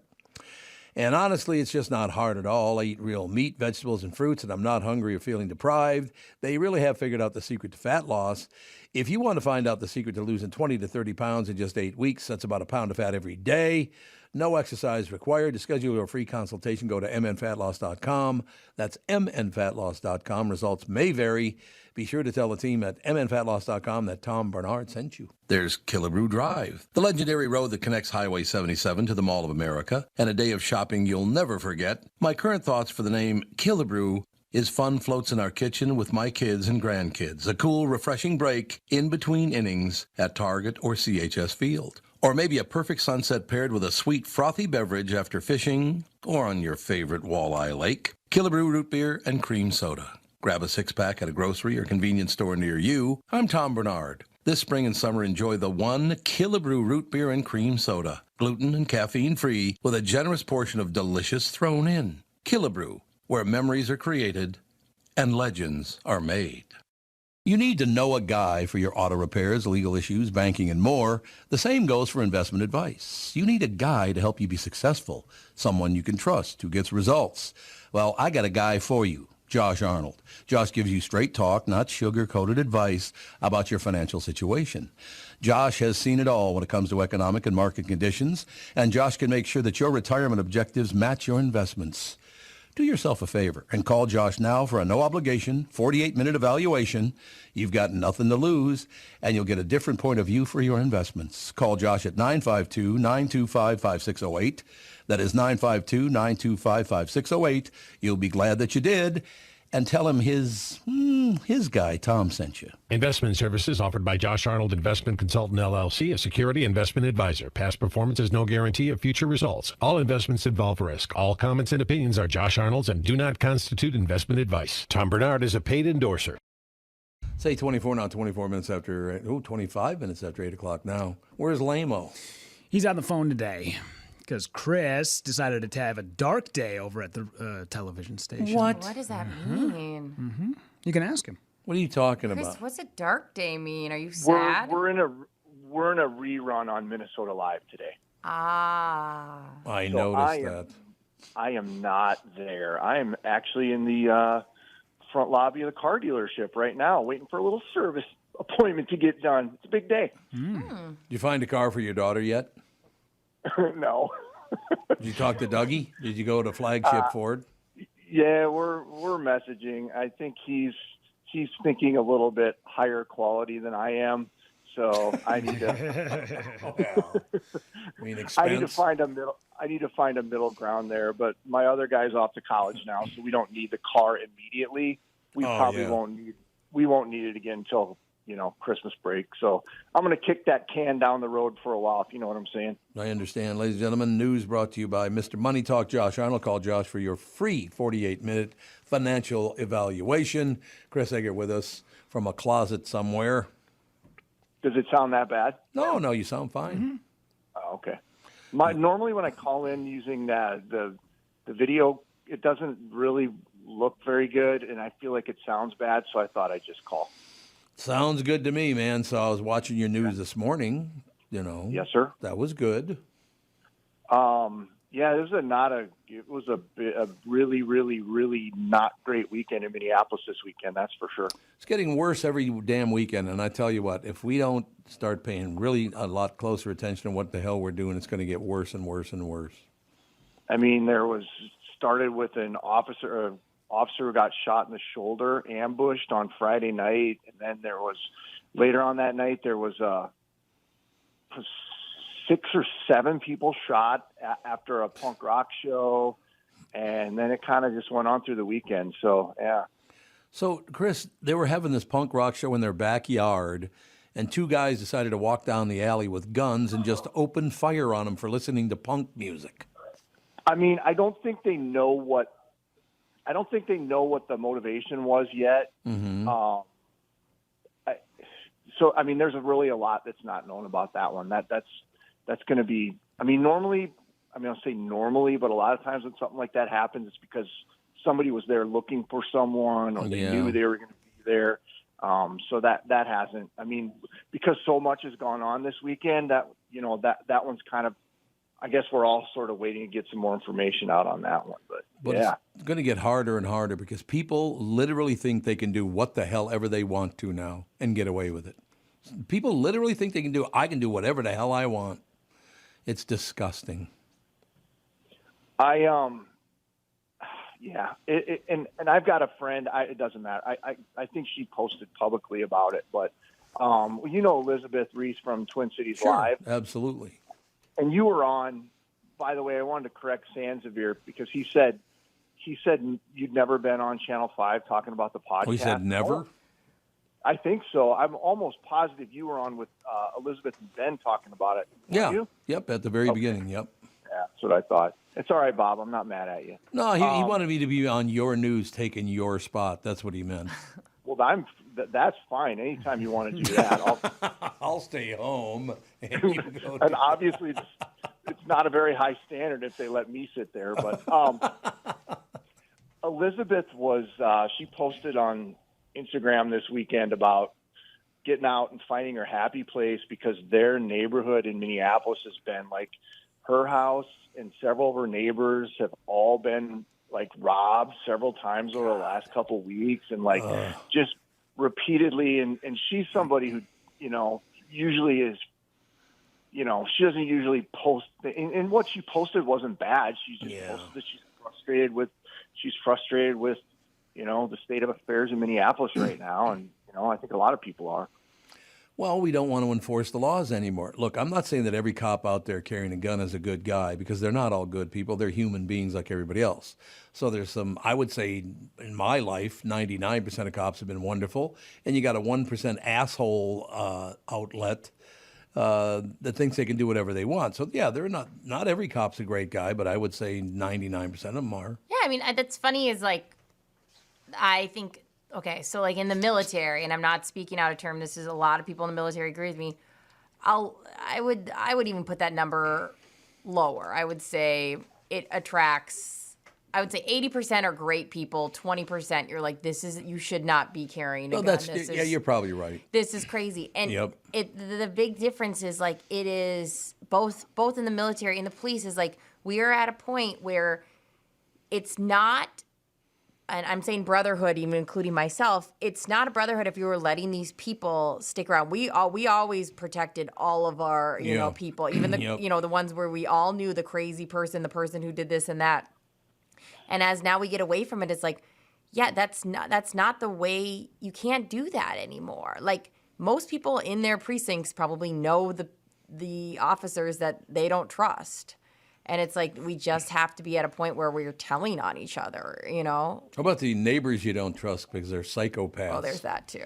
Let's not forget that part of it. And I think the police are getting to that point. And I honestly believe things are getting better. And because I like to believe that they know that this is, if they don't, it's going to bring down everything. You know what I mean? It's going to destroy society. There's no question about that. Yeah. You cannot do whatever you wish to do. Doesn't work. We all have to follow rules, and I got no problem with following the rules. Got no problem at all. Right? But the flip side of that is, these officers have had so much go down over the last couple of years that I guarantee, people are like maybe holding off in certain scenarios, and because it's almost like you're damned if you do, you're damned if you don't. You know what I mean? Yeah, and especially too if you're losing a lot of people who don't want to deal with things, and you don't have that much manpower. Period. You're right. It's a recipe right now for disaster. So what are we going to do about it? What can we do about it? I don't know. I mean, I know that I think the new. I mean, I don't know what the rank and file think of the new chief, but I do know that he seems very involved. Yep. And is out there, he's at every one of these scenes. He seems very passionate. I mean, I think the guy definitely has got what appears to have his heart in it. What that does. And there's all these, I guess, we're even sitting here focusing on the police when really we should also be, and rather than that, we should be talking about the lawlessness that's everywhere too, right? Like, well, I mean, that's the whole point. Is it stop breaking the damn law? How about that? Exactly. And like the three people who were suspected of shooting the officer on Friday night, he was unmarked and he was not dressed like an officer. I guess he had like a T-shirt on, so they don't know whether or not he was like purposefully ambushed because he was an officer. They don't necessarily think that was the case, but he was still ambushed as just a regular person then, who would have been in the wrong place at the wrong time. Yep. But yeah, I don't know. It's a bad deal, that's for sure. We have got to stop allowing people to wander around with guns who don't have permits to carry guns. They can't keep doing that. Yeah, I also think, I think in that, I might be mixing this up with a different one, but in one of these, for sure, the weapon that was used was what they call a ghost gun, which is basically an untraceable gun. Right. I don't know if it was that one, if it was the thing that happened after the punk show, or there was also a shooting an apartment downtown last night where a couple people got killed on Sunday night at 8:00. So yeah, it's a bad weekend. Well, Chris, the cops are here for you. Officer Dave, Chris, Officer Dave. Hey, Chris. Hey, guys. How you doing? Oh, you know what? Unfortunately, just the way this phone is set up, I accidentally dumped Chris. I'll try to get back on the phone. Poor Chris got the hook. This phone sometimes is a little wonky. So give me 2 seconds. But Dave, you go ahead and tell me what we were talking about off air, and I'll get Chris on in just a second. All right. There's nobody in the world that hates a bad cop more than a good cop. I agree. Because they will brings us all down. Yeah, there's no doubt about it. And I got to be honest with you, and look, nobody knew that my mother's cousin, Lamont Dean, was a detective on the Minneapolis police force. He was a street cop for a long time, one of my favorite people I've ever met in my damn life. I miss him dearly. But I saw nothing but good cops my whole life. Even running around North Minneapolis, Officer Savanich, I mean, I wasn't related to him in any way, shape, or form. I had good experiences because I was respectful. People don't like being respectful to authority. You go with the program. The side of the road is not the place to argue if you're going to get arrested or not, or you did something wrong. Right. You know, that's for the attorney. That's court. Just go with the program. If it's wrong, if the cop is wrong, makes a mistake. I can't tell you the amount of times I've unarrested people because I says, "Oh, you're not the guy I'm looking for. I'm sorry. My apologies. The description was pretty close enough to check you out. I'm sorry. Please accept my apology." Well, that's nice to hear. You know, it's happened a lot, taking the cuffs off a lot of people because you don't need to go to jail today. No question. Now, what time can Chris expect you to be at his house to arrest him? Probably. Well, let's see. He's done with his show. What time? Oh, about another 5 minutes. I don't think I said anything negative, by the way. Don't arrest me. You haven't, Chris. You're good. I've tried to do a good job of my life staying out of a jail, and I don't intend to go there anytime soon. I couldn't agree more. I've never been in jail in my life, and I never intend to be in jail. But I think that gets back to the way I was raised, too. And, I would respect authority, and I think back to, the whole original thought that I just think as a society it would seem so lawless with everything. It's crazy.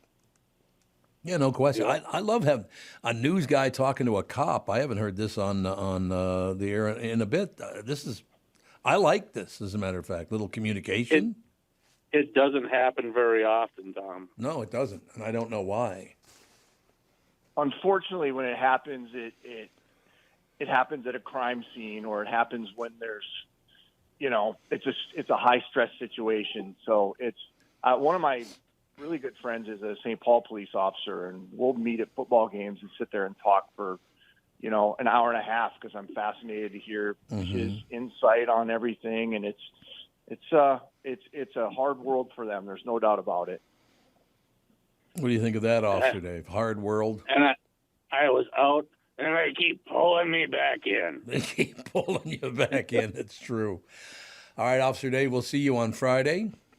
Yes, sir. Thank you, sir. Have a good day. Have a good one. Take care, guys. Love you. Oh, you too, Pally. Yep. He's such a little sugar tip. That's the problem with Officer Dave. You ever met Officer Dave, Chris? No, I've not. Officer Dave is about 6'4", weighs about 320 pounds, and none of it is fat.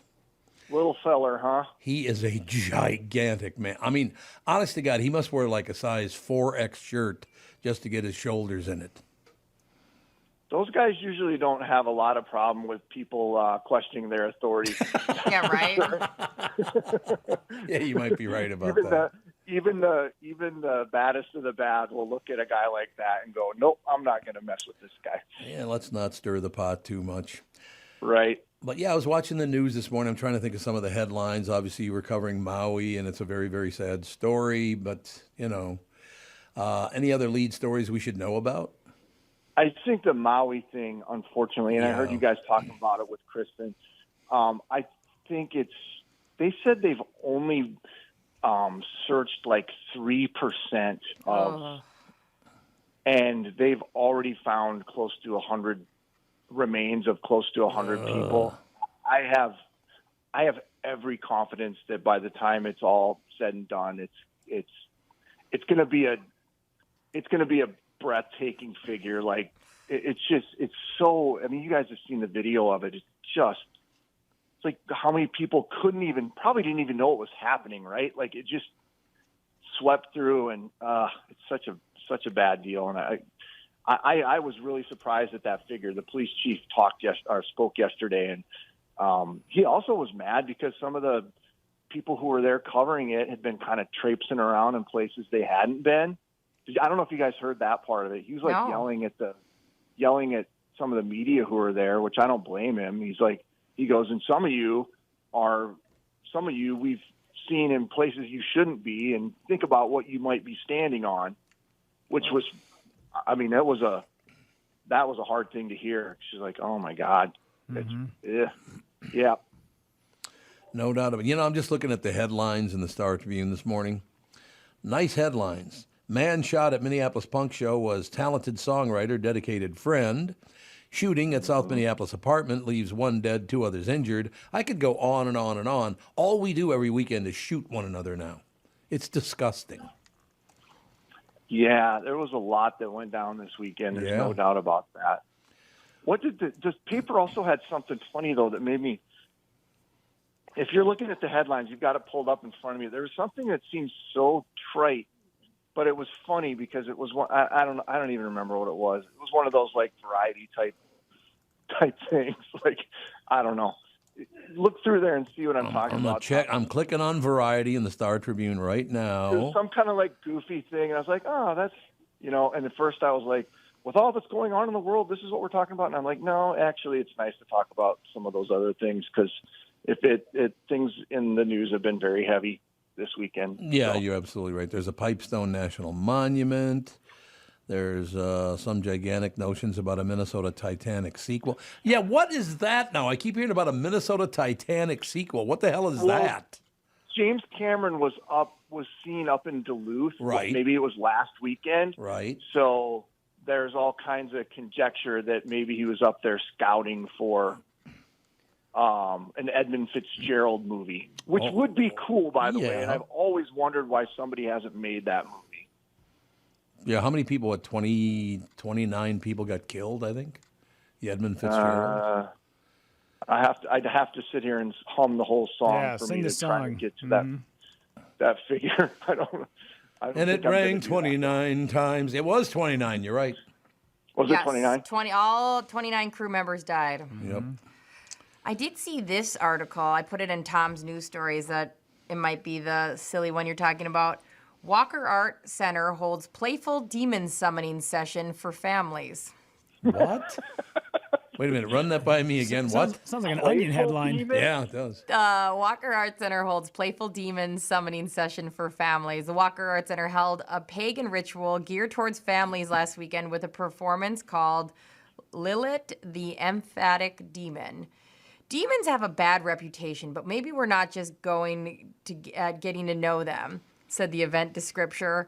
It goes on and on about talking about this event. And yeah, they said they had a playful little demon. I don't want anything to do with any demon, with all due respect to the playful demons that are out there. Yeah. Mm-hmm. If you want to communicate with Lilith, you can go ahead and text summon to 833-575-1049. So Lilith. I believe that's. Oh, that's the demon? I think so. So. What is the point of having a demon show? What are they? What is that? I don't know. They just needed a break from those other headlines. You guys want to summon a demon? I can text my ex-wife. There you go. Typical. Burn. Take that, non-existent woman. Non-existent woman? He's never been married. Yeah, it's not his ex-wife, but it was still funny. No, it was super funny, but I was just making sure we knew that there wasn't actually someone he's slamming, which is good. All right, so what else you got? We only got 1 more minute, Pally. What else is happening? I was going to tell you a quick Tom Brokaw story because you were talking about Tom Brokaw a minute ago. Love it. So this lady who used to be a teacher's aide in my mom's school in this tiny little town in South Dakota, real nice lady, Mrs. Renshaw was her name. She used to be a teacher's aide with my mom. That same lady, Mrs. Renshaw, taught a young Tom Brokaw when he was a lad growing up in the town, which is about 25 miles from my hometown.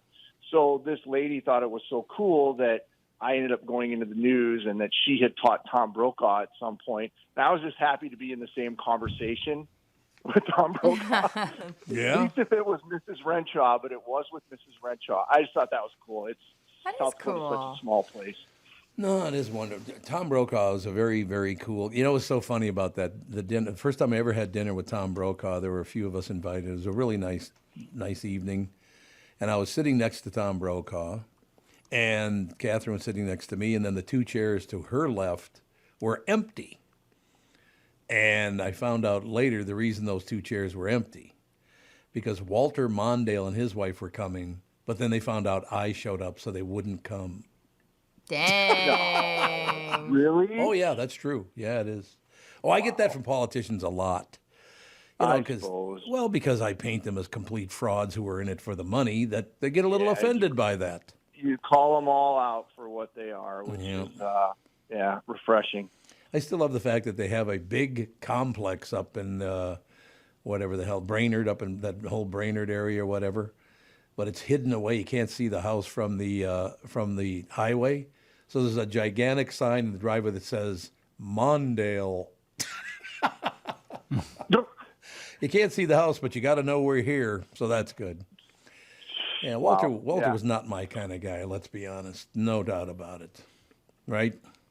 I met him at Murray's one time because I was there doing a story about their what's the name of their steak again? With the cut it with a butter knife, or I can't remember. Silver butter knife. Silver, yeah, that's right. That's it is, yep. I wouldn't say he was overly friendly. Oh, he's not. He was not. He was never friendly to anybody that I could see. But I mean, whatever. I know. It's just, what the hell, Walter? Cheer up, for Christ's sake! Wasn't he the Vice President of the United States? Cheer up. Yeah. Well. Yeah. What the hell? Rest in peace. Exactly. Rest in peace. I never knew Eleanor. I don't think I ever even met her, but I had friends that knew her pretty well. But, the Hawkster, I think he dated her for quite some time. Hawk and Eleanor Mondale, I think, dated, and now, unfortunately, they're both gone, for Christ's sake. What's that? Crazy. All right, you pill. I'd say go back to work, but your lazy ass is at home now, so you're not going to do anything. Nope. I'll be here in the car dealership for the next 3 hours. So, will you grab mine too? I need an oil change bad. If you're just running errands in general, just absolutely leave your keys on the dash. I'll pick it up. As Gelfand would say, do your best and Gentile them down on the price. Yeah. Gelfand, I'll do my best. All right, talk to you later. Bye. Bye, guys. Bye. I just love that about Gelfand. Everything is Gentile them down. Oh, really? Yeah, is it? right. Okay. News brought to you by Mr. Money Talk, Josh Arnold. Call Josh for your free 48-minute financial evaluation. Chris Egert with us, ladies and gentlemen. We'll take a break, be right back. Little news, little information up next. I'm so happy to welcome back our longtime friend, Sabre Plumbing, Heating, and Air Conditioning, to the show. I've known Steve, the owner, for many years, and I completely trust Sabre to keep my house comfortable. Well, Steve, Tatiana, Catherine, and I they're really good friends. Why? Sabre does everything the right way, and they always put the customer first. I love the team at Sabre because their service experts are experienced NATE certified technicians. They're not salespeople. Their pricing is completely upfront, and they fix only what needs to be fixed, nothing more. Sabre's dedicated to giving customers what they need when they need it and at the fair price, keeping your family safe and comfortable without breaking the bank. Give Sabre Heating and Air Conditioning a try. I know they'll take care of you just like they've taken care of me and my family.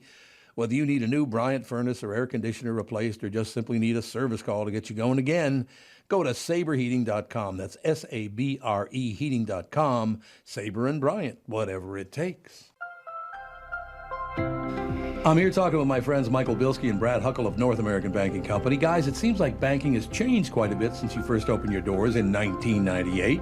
Yes and no. In 98, we didn't have online and mobile banking like we do today. Many banking processes have also changed. One thing that hasn't changed is we still provide a true community bank experience right here in the Twin Cities.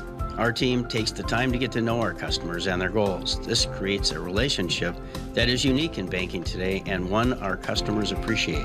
It's why we like to say, we provide a better banking experience. You're absolutely right, Brad. I've been a customer for a long time. The service your team provides is phenomenal. Thanks, Tommy. So why not bank with my banker, North American Banking Company, a better banking experience, member FDIC, equal housing lender. On MyPillow's 20-year anniversary with over 80 million pillows sold, Mike Lindell and the MyPillow employees want to thank each and every one of you by giving you the lowest price in history on their MyPillows. Queen-size MyPillow's regular price is $69.98, now only $19.98 and just $10 more for king size. MyPillow's patented fill adjusts your exact individual needs to help you get the best sleep ever. Go to MyPillow.com, click on the radio podcast square to get Mike's amazing offer on the queen-size MyPillow for only $19.98. Enter promo code TOM. In addition to this special anniversary offer on the MyPillows, you will also receive deep discounts on all MyPillow products such as bed sheets, mattress toppers, pet beds, mattresses, My Slippers, and so much more. Take advantage of the biggest sale in MyPillow's history. Go to MyPillow.com, use promo code TOM to take advantage of Mike's special offer on his MyPillow. That's MyPillow.com, promo code TOM. We are back. It is 8:52 now. It's 8 minutes until 9 o'clock already. They got some good stuff on the complete sheet this morning. Ooh, give me some. 8 reasons you're waking up tired. Do you have any idea what any of them might be? Hormonal. Okay, Stress. Age. Age probably has something to do with it. I would agree. Okay, you ready? Yeah. The 8 reasons you're waking up tired. If you're dragging today, you can blame it on a case of the Mondays. But if you're waking up tired a lot, one of these things is probably to blame. The 8 most common reasons we wake up tired. Number 1 is fatigue. Well, aren't you supposed to get rid of fatigue by sleeping? Yeah, that's what's confusing. Fatigue. So it's like an overall fatigue. I guess. Maybe you underslept or had a taxing weekend. Either way, you probably just need more sleep and a few days to recover. If you're constantly fatigued, get your annual physical to make sure there's not an underlying reason, like you're dying or something like that. I want to get my hormones checked. Everybody I know who's my age who gets their hormones checked, they're like, this is off and this is off. And now I take this and they feel better. Well, that's good. Right? That's a good thing. A sedentary lifestyle, which I don't think any of us have. If you just sit on the couch and never exercise, your body gets used to it, so doing anything physical is more exhausting. Try to get at least 150 minutes of modern exercise each week. 150, so what does that break down to? 2.5 hours. Mm-hmm. All right. Okay, but you get a lot more than that, I would think. I mean, here's the thing. Like, I look at that as, when you say exercise, I look at it formally, but you're right. Like, of course, I'm walking the dogs and stuff like that. Absolutely. But I, like, consider running or, you know, the formal, or tennis or something. But, yeah, I'm sure. No, just get up and move around. That's the most important thing. I haven't gotten up once today because I barely drink water. You're a disaster. That's all there is to it. Anxiety or depression, people don't realize how draining it can be, and it can mess with your sleep, too. See a doctor if you think you need help. Some meds that treat anxiety and depression can cause insomnia, so keep that. That's so amazing. They treat anxiety, you think you'd sleep better, but it causes insomnia. Oh. That's not good. No, sleep is everything. It is. It will mess with you so hardcore. So I feel bad if you have to be on a medication that keeps you up. I feel bad for you. If you want to try a more holistic version of it, I went and saw a hypnotist for anxiety. Oh, really? One of the best things I've ever done. Yeah, I bet. Absolutely. Completely changed me. Yeah. How many did you have to go? How many times? How many sessions? I think I had gone, let's see, I think maybe like 6 times because they had different levels you can go to. Like I didn't max it out. I think I went 6 times, but in those 6 sessions, this person gave me the tools to be able to go home and work on this stuff on my own. Yeah. And one of the big things that he gave me was like these audio, like these 15-minute audio sessions. You just put your headphones on, you sit in a room, you close your eyes, and there was a couple of times, it's only happened to me once, but they talk about transcendental meditation, where I was in this zone and I was, eyes shut, and I just remember everything going white. And Really? and then I just snapped back into reality. Wow. It was like, okay, cool. So now I know what they mean by like you transcend to a different place. It was like my brain had it kicked into like some sort of weird, I don't know what you want to call it, ethos. Like it was the most insane thing. And I just remember feeling so light afterwards. Like my body was floating. And how did that help with your anxiety then? Like, how did that translate? A lot of the stuff is just remembering that anxiety it's a fear of consequences. And one of the big steps in this is just remembering everything is going to be okay. Yeah. On the backside of it, no matter what it is, everything is going to be all right. And there's certain things you can physically do as well, because when you have a lot of anxiety, your eyes are very focused. It's almost like a form of fight or flight. It's your nervous system kicking in. Yeah. So your eyes are very focused. So if you move your eyes in a circle and around the room, that'll help break your anxiety. And if you notice that during anxious moments, your jaw and throat get very tight to try to release those things. Up. And then 4-7-8. It's called 4-7-8 breathing. So you inhale for 4 seconds, you hold for 7 seconds, exhale for 8 seconds. And you do that over and over and over again until you can feel your heart rate drop. There you go. Why? Because you're bored stiff? Is that why? Bored stiff? No, it's just one of the. I do it a lot before I go on stage. Yeah, bring down your heart rate. That's a good idea. Yeah. So I'll kind of just stand in the back. It's like normally an event happens and cues up your body. Yeah. But if you do it in reverse, your body, it's like, it's that tricking it to say, I'm calming my body down to then change the way you're reacting to that. It's like, I like that. That's a good one. Indeed. I do remember a nice young friend of mine, a young African-American fella who found out that I was meditating. And you know what he said to me? You meditate, I heard, man. You really meditate? I said, yeah. He goes, Simsalabim, bitch. I don't even know what the hell that means. I don't either, but I don't know where he came up with that one, but it was pretty funny, actually. That is really funny. Inconsistent sleep, you can't really catch up on it, like sleeping 10 hours on a Saturday to make up 5 hours the night before. So try to consistently get your 7 to 9 hours of sleep. That'd be good. Sleep is a huge part of this whole, the anxiety, depression, if you're not getting enough sleep because of that, it's a bitch. Sedentary lifestyle, you don't move around. The fatigue part of it. Poor sleep environment or routine to get your best sleep. Your bedroom should be dark and cool at night. Stop using your phone in bed. Don't drink caffeine unless less than 6 hours before bedtime. And avoid alcohol at least 2 hours before bed. Sleep partner problems. Also known as the person snoring in your ear or kicking you in their sleep. Well, Catherine and I don't sleep together on work nights, so that's not a problem.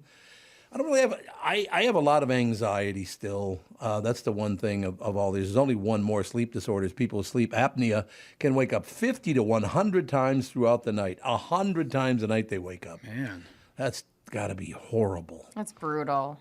They'd never hit a really deep sleep either. There are apps now that can help track your sleep patterns, so that you might be a good place. That might be a good place to start, or your doctor might want to send you a sleep lab to get the most accurate results. Have you ever done one of those?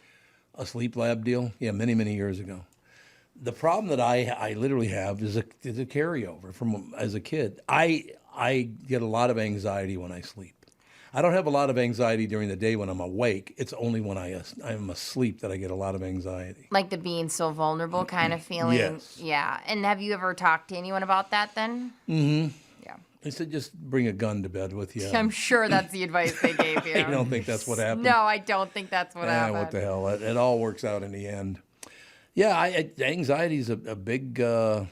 I suppose there must be a little, I don't really feel depression, but there must be some involved with the anxiety. Yeah, I think there's probably, intertwining some of that stuff. Well, the biggest problem for me in anxiety, it always has been, I have a very, very hard time trusting anybody. Yeah, well. Because people are not trustworthy. They will do whatever is best for them.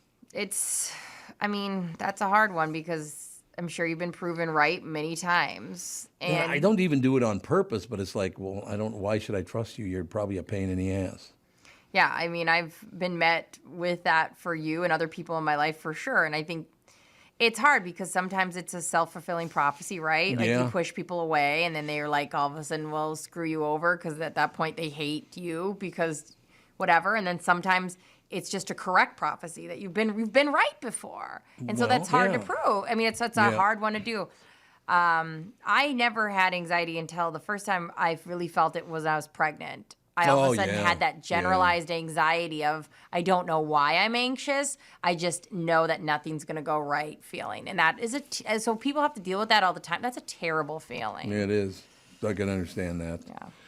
No question about it. Well, I've said this before. I've talked about this before. The only times in my life I've ever been screwed over was when I was trying to help someone. Yeah. That pisses me off to no end. It's a hard so I one. step up and try to help you, and you still screw me over? What do we say? The road to hell is paved with good intentions? Yeah, I guess so. Jesus. Why people are like that, I will never understand. Yeah. Oh, well, you got a fortunate life, so that's not the point, asshole. I can see why people stop, putting their neck on the line for things because... Oh, yeah, absolutely. I don't know how many times, someone's been like, oh, do you know a car repair place? And I'm like, oh, yeah, I love this guy. And then something happens zany, and now I'm getting reached out. I said zany. And you're like, I don't want to be involved. I don't want... Or if you even dare to set two people up on a date, the elaborateness, how that can fail, or this or that, and how things, man, I can see how it'd be really easy to kind of quit trying when you hear, hey, we need a stand-up comedian, and then Rudy's like, oh, I'll get one for us, and how all that stuff can blow up in your face, even though all you're trying to do is help. Yeah, I'm going through that right now. A friend of mine was like, hey, can you get me on a show? And I said, sure. And the person who booked it said, if this person sucks, you are both dead to me. And I was like, you know what? I'm going to find a different comedian. There you go. I will find I don't have as much faith in this person as I thought I did. It's a terrible feeling. I tried to book somebody last week for a different thing. They reached out, and all of a sudden they couldn't do it. And it was compounded where I was on a show, so I'm throwing them in the mix. And it was the headache you get from just... doing something that people ask you for. Yeah. So now what did they ask you to do? Oh, somebody was just reaching out saying, oh, yeah, that comedian would be great on this show or whatever. And I was like, yeah, let me reach out. And next thing you know, you have to find the place and this and that. And then that time didn't work. Okay. It's just things, I can see how people, I love being involved. I have that disease where I'm like, oh, I'd love to help. Or I know somebody. Right. But I can see how it'd be way easier if I just took a step back and didn't get involved at all and want to help anybody. You'll get there. I'll get there. No, you will. And you help the people you know you can count on and no one else.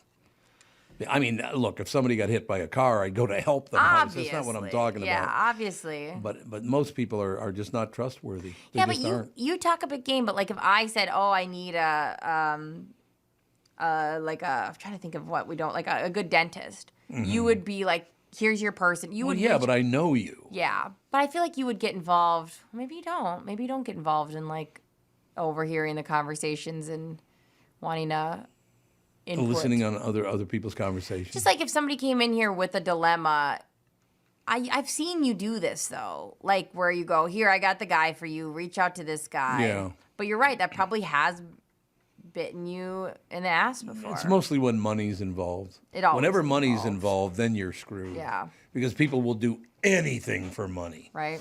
It's disgusting. Unfortunate, right? Yeah. Okay, what's the weirdest lie you were told as a kid? Do you remember? I feel like Santa is just a super weird lie. Santa? It's not a lie. What are you talking about? It's not a lie, but I mean in general. Cut the comedy with lying about Santa. Well, that he has a wife. Let's be honest. They live together. I've never seen a wedding photo ever. Yeah, not one. There's a reason why he had those elves running around. He's got a type. We all know.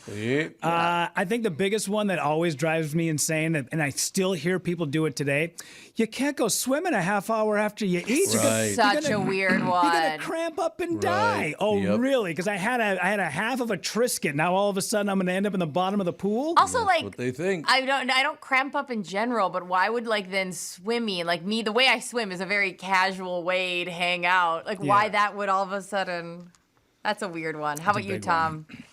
The biggest lie I was ever told as a kid. God, there have been so many, I don't know which one to choose. There are a lot of big lies I was told as a kid. I really can't pick one. Maybe when I click on this, it'll cue up your memory. It might, yes, because I can't really think of one particular one. Swimming one has really pissed me off just now. Yeah, I know. Yeah, that whole you can't swim for a half hour. Is that how long you had to wait? And adults believed it. I know. That's the crazy part. People love saying that fact at pools. I just want to punch them right in their faces. Dumb. Okay, this thing got really stupid, I think. Uh-oh. I'll read some of it. It looks like it's really stupid. Okay. One of the great privileges of being a parent is getting to decide how and when to mess with your child. So someone asked people to name the most ridiculous lies they were told as a kid. A lot of classics made the list, like gum stays in your stomach for 7 years. I remember that one. Yep. Total bullshit. Why would anyone believe that anyway? Because you're a kid. Yeah, but your stomach's filled with acid. Yeah. So I don't think gum's going to last too long in the acid, do you? No, I mean, when I think it through, I go, obviously not. Right, but, man, I was a dumb kid. Driving with the dome light on is illegal. Oh, the amount of drama around that dome light, and then being an adult and realizing sometimes you can just have it on and not even realize it. The amount of just drama. Oh my, turn off the light. Oh my God, I just have to find something quick. So I have a question. If you had to do that, why don't they turn the lights off on a bus? I mean, there's so. Yeah. It just doesn't. It's not that big of a deal. No. Yeah, and let me ask you guys, what was it that you were always told? Because my stepdad had said, if you have the dome light on, then I can't see out the window. Yeah. Somebody this weekend I heard say, if you have the dome light on, you blind the people behind you. No. I said, that's not. No he's way. like, no. I said, that's how big a bullshit this is. We couldn't even figure out. We which can't one even it was. commit to the lie. Yes, that's how much garbage it was. I had the idea that if that light was on, my mom couldn't see out the window at all. We were gonna die, murder. Really? Yeah, because the way everyone reacted to that thing turning on, you know, when I'm just looking for my Sprite because I woke up, mid-drive to North Dakota.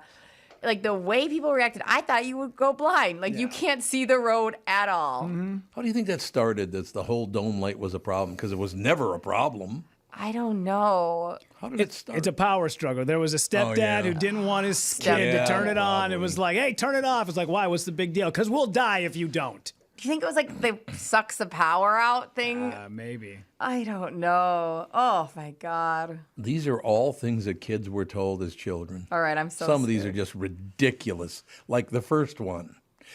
You know what the waves at the beach are made by? The whales? Exactly. What? Whales make the waves at the beach. That's pretty. That's kind of cute, though. And thunder is angels bowling. Yes, they're bowling. That's exactly right. That's kind of cute, though. No, the waves at the beach are not made by whales. Grow up. And they have a full-time job. They just have to continuously do it. Yeah, get off your ass and go make some waves. It's your time, Bubbaloo. Okay, here's another one, total BS. Moths are the ghosts of butterflies. I never heard that, but now I'm going to think that. I'm going to start saying that. All lizards are named Russell because they make a rustling sound when they're in the bushes. Never heard that. Never heard of it. This is weird stuff. It really is. During the first Iraq War, a kid's grandpa told him Saddam Hussein shot down Santa's sleigh, but then it turned out Santa was alive and well. What? What? Didn't hear that one. That sounds like propaganda. This list got weird. Very odd. Yeah, who's the author of this? How were they hurt? It doesn't say who the author is, but it's Wise Brother. Okay. Wise Brother Media. That's who it is. The term going commando means driving with your windows down. I thought going commando was no underwear. Yeah, absolutely is. Absolutely, yeah. Driving with your windows down is going commando?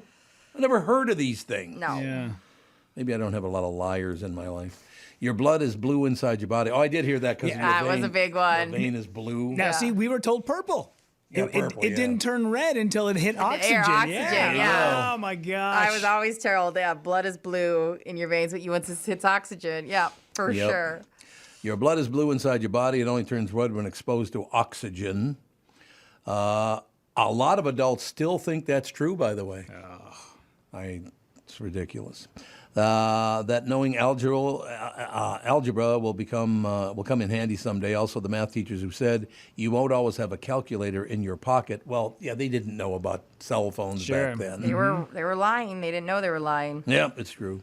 The reason some men pierce their ears is in case they ever decide to become a pirate. What? They're making this shit up as they go along now. I did it because I hate my stepdad. Oh, there you go. Oh, and then we were told if what side of your ear means if you're gay or not. That was a big one. Oh, really? That was a big deal? Yeah. Also, the left ear. Left ear, I think, is straight. Right ear is. And I may Right ear's switch gay. every 2 minutes. See, because we were told left ear gay. Oh. I have a question for you on that one.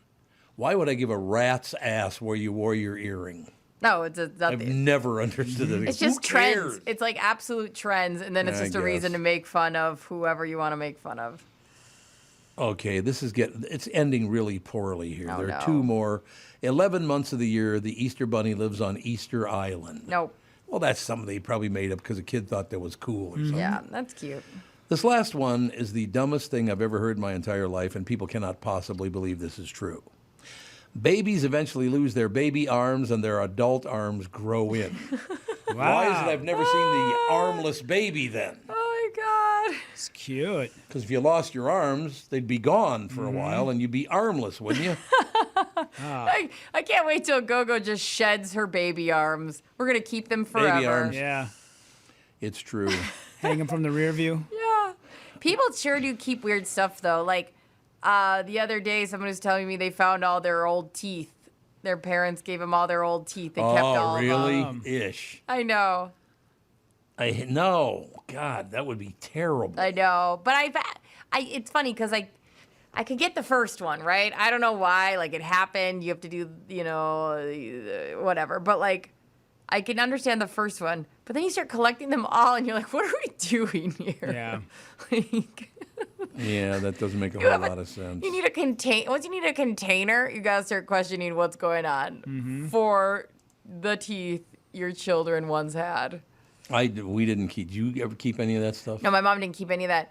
But like knowing my mom, it would have probably been all 3 of us together, and then we would have to figure out whose is who, which would have been a whole thing. So. Yeah, how would you figure out whose teeth are whose? Yeah. That might be a little difficult to get by, don't you think? Yeah, I think that would be. I wonder if that's happened to people in general. Our listeners is like, they get a collection of things from their parents from their childhood, and the teeth are one of them. And then what do you do with your own teeth?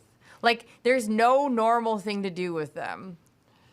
There's no collection of teeth situation that ends up being normal. Did you keep any of your teeth? I did not. No, I don't think my mom kept any of my teeth, and thank God, Beverly. Even the lady, when I had my wisdom teeth yanked, she goes, you want to keep these? For what? No. Really? Yeah, what am I going to do? Put them on display? Nobody wants to see these. Throw them away. Or did they have deep roots? No, I don't know. For whatever reason, she asked if I wanted them. No, I don't want any of that stuff. No. I could see if maybe you were diagnosed with cancer, and they go, would you, I don't even know if you can do this or not, but they're like, we can remove the tumor. Would you like to? And I'm like, yes. I want that as a constant reminder to smile every single day. Right. I want it on my shelf so I can look at it. It's not cute. No. And it's not frameable. I mean, it's Yeah. Also, what did we do before wisdom teeth were pulled? I always wondered that. I don't know. Did people just have to just buckle down and get? Probably. Yeah, I mean, because when they did it, because obviously you had yours pulled, right, Tom? Yeah, my wisdom teeth. Yeah. Yep. And I don't think we started using anesthesia on it till like the 40s, maybe. I mean, what did they do? Just get a saw and just hack in there and just start pulling teeth? A little pair of pliers. Oh, that doesn't feel good. Teeth pain is the worst too. When you go to bed and you have that throbbing feeling. Yeah, my wisdom teeth were out. I was a teenager. Those peace out. I had so much teeth problems. I still do. Oh, do you really? Yeah. Me and Alex always talk about. It's a genetic deal, isn't it? Yes, it is. Because like yeah. I'm super good at doing all the things we're supposed to do. But me and Alex always talk about about how we go to the dentist and we're just waiting for them to tell us how many cavities we have. Right. Like, that's rough. Some people, that's the way they were born, and it was never going to get any better, and that's just how it is. No question about it. Do you have a lot of cavities, Tom? No, I don't have any. Your whole life? Not many. I never got. I don't know why that is. Rudy? I suppose when I was younger, when you lose your baby teeth or whatever. Yeah, but those don't count if you don't have them now. Yeah. No, I think all of my teeth are cavities. Every teeth. Pretty sure. Every tooth has a cavity. Yeah. I currently have 4 I need to get filled. And it was after the pregnancy. They say, like, it happens a lot. It's like your bone density gets worse and all the things. And they're like, I hadn't gotten checked since having the kiddo. And I went in and I have 4 pending. And then I went over to Alex's house. And Sage just went to the dentist, and he goes, I only have 4 cavities. I go, me too. And then I go to Alex, I go, aren't I almost done? Like, if I'm getting these in 4s, there's not a lot of teeth in there. Like, I'd have to at some point almost hit that they're all done. You know what I love is the old men who have no teeth and the hair in their ears about 6 inches long. Right. That's the look I like. They get this deal going. Yeah, I was talking to the guy downstairs and he told me. You know what, though? There's something really lovely about you hit a point where you don't have to deal with any of it. Like the ear hair, you just go, whatever. Oh, I couldn't do it. I get the deal in there. Oh, I could not have long ear hair. Does it affect your hearing? Wouldn't think so. You wouldn't think so? Yeah. I mean, it's like a muffled, I would think something. But, I mean, that's what you would think. Mm-hmm. Maybe. Tom, have you ever interviewed Damon Wayans before? No, a long time ago. Really? Yeah.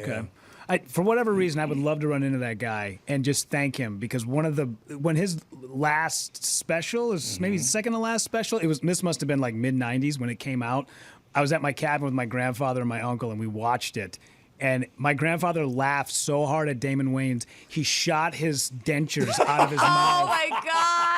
And I love that. It's the best memory I have of my grandfather. Oh, my God. I love that. And I would just love to thank him and just say, thank you so much for just putting out. And I remember the joke because it was about Bob Dole. Yeah. And he was talking about Bob Dole turns around and he put a finger up his ass. And my grandfather laughed, because my grandfather hated Bob Dole, and laughed so hard about it. And I would just want to go, thank you so much for that special, because it gave me such a vivid memory of my grandfather enjoying like the last few months of life. It was great. Denture thing is hilarious. Oh, yeah. I have a cousin, Jake. His mom was in the hospital. They had to go to emergency thing for her heart. And they were like, here are her teeth for right now. She's fine. Everything worked out fine with her. But her teeth were in a plastic bag. So he sent us all a photo of him wearing her teeth over the plastic bag. Right. Oh, we were laughing so hard because it was like such a serious thing. We kept getting updates. And then he was like, oh, and check these out. And we're like, oh my God, you're disgusting. Like it had the plastic bag covering it. So it wasn't like full on putting it on. But oh my God. We were dying laughing. Indeed. So why did your grandfather said hated Bob Dole? Hated Bob Dole. Like, was not really like a political guy, but for some reason and it wasn't a politics thing. He just didn't like Bob Dole. And I remember Damon Wayans doing a whole bit about George Bush and Bob Dole and all the politicians during the Desert Storm War. Oh, yeah. And for some reason, my grandfather just thought it was so funny. And yeah, that's the one big joke I remember from that special.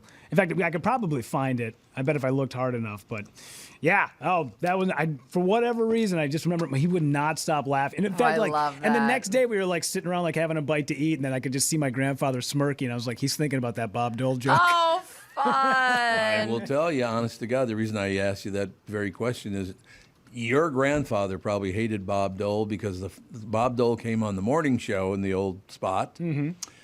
And I think your grandfather hated him from that day on because Bob Dole came on live and said, I can't tell you how wonderful it is to be on with Tom Barnard on KORS. Oh. Like, do your research. Oh, glory. There's a piece of man paper of the right people. before you.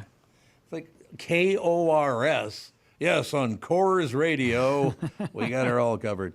I don't know. He's a politician. They're all, to me, see, I don't understand how anybody hates anybody because I don't hate them and I don't like them. They're just those people, you know. Mm-hmm.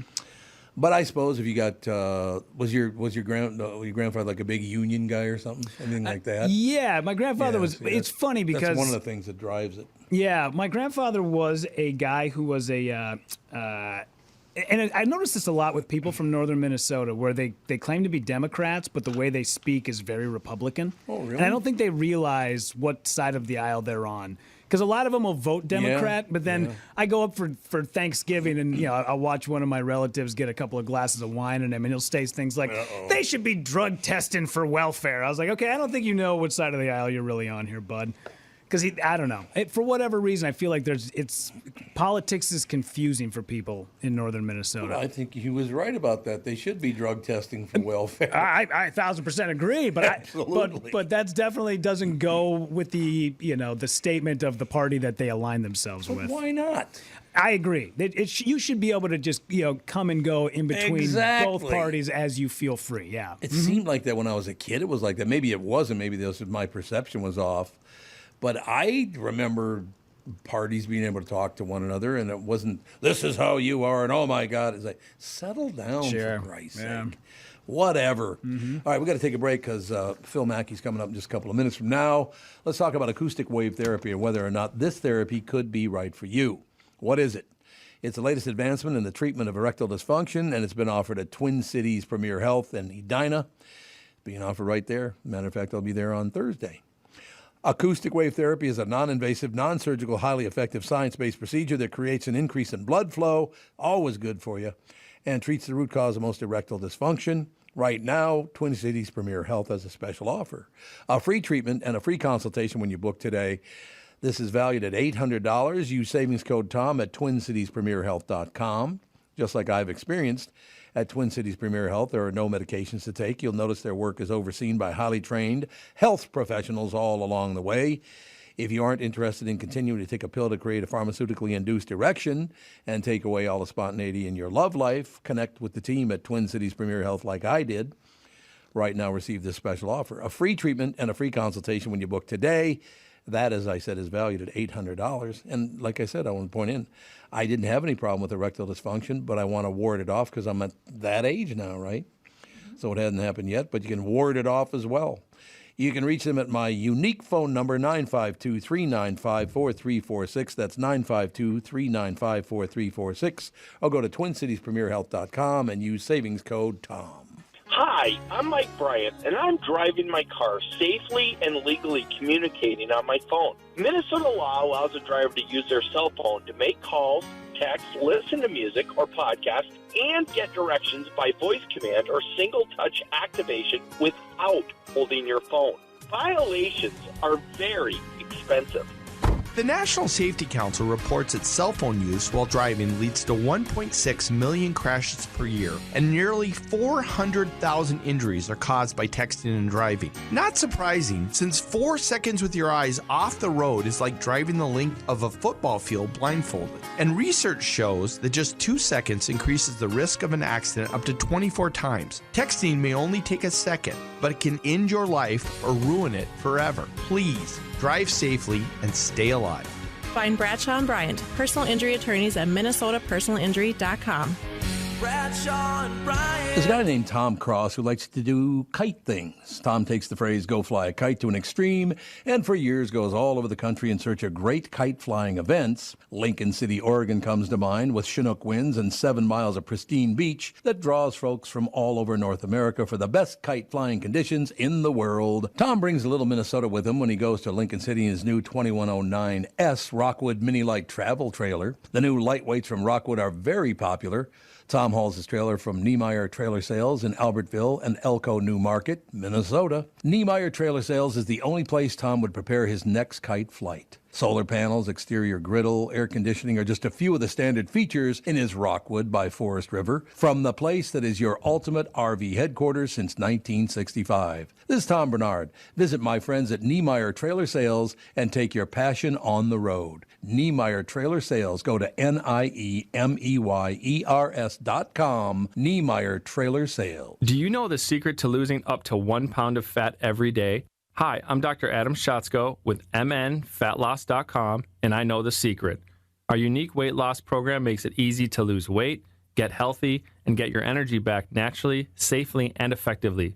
If you'd like to lose unhealthy fat without counting points, no exercising, no prepackaged meals, no surgery, and no hypnosis, go online to MNFatLoss.com mnfatloss.com. Tom here for mnfatloss.com. As you may know, I started the program earlier this year for 60 days, then spent several weeks in the maintenance phase, and now I'm back on the program. I've lost 30 pounds, and I feel great. I don't have to exercise. I eat delicious real food, and I'm not hungry. I recommend the program to anyone wanting to lose weight. Many patients lose 20 to 30 pounds in about a month or two. For your free private weight loss consultation, call 763-312-7600 or schedule online at mnfatloss.com. That's mnfatloss.com. Dr. Adam Schatzko, D.C. Results may vary. We are back, ladies and gentlemen. Phil Mackey joins us from SKOR North. Guy that had a big hit. Where were all you guys were all gathered around at? I believe the SKOR North people were up at Premier. Jesus. Oh, Power Lodge. Power Lodge. That's exactly where you were. But it was our guy Pat Egert was sort of representing our marketing team, if you will. We have a very small team at SKOR North, and so we make sales guys like Pat go up there and represent us. But yeah, we had a good turnout. It looked like it was kind of a Tom Barnard SKOR North joint marketing event, and yeah, it's just fun. I would say cheap plug, too. People always complain about, the 4th of July, summer's almost over. No, it's not. I know. Yeah, first of all, your kids don't go back to school for a little bit. And even if they are, good, they're at school. Get out of Bennington Pontoon from Power Lodge and Miller Marine. Get out there. I love it. No, great people. They're really, really nice people. We're just talking about this. Matter of fact, it'd be a good time to say it again, that I got several calls over the weekend from advertisers. And, they were one of them, that people are showing up saying, hey, I'm here because I heard it on SKOR North. I heard it on the Tom Barnard Show. I guess they do bring it up all the time to our advertisers.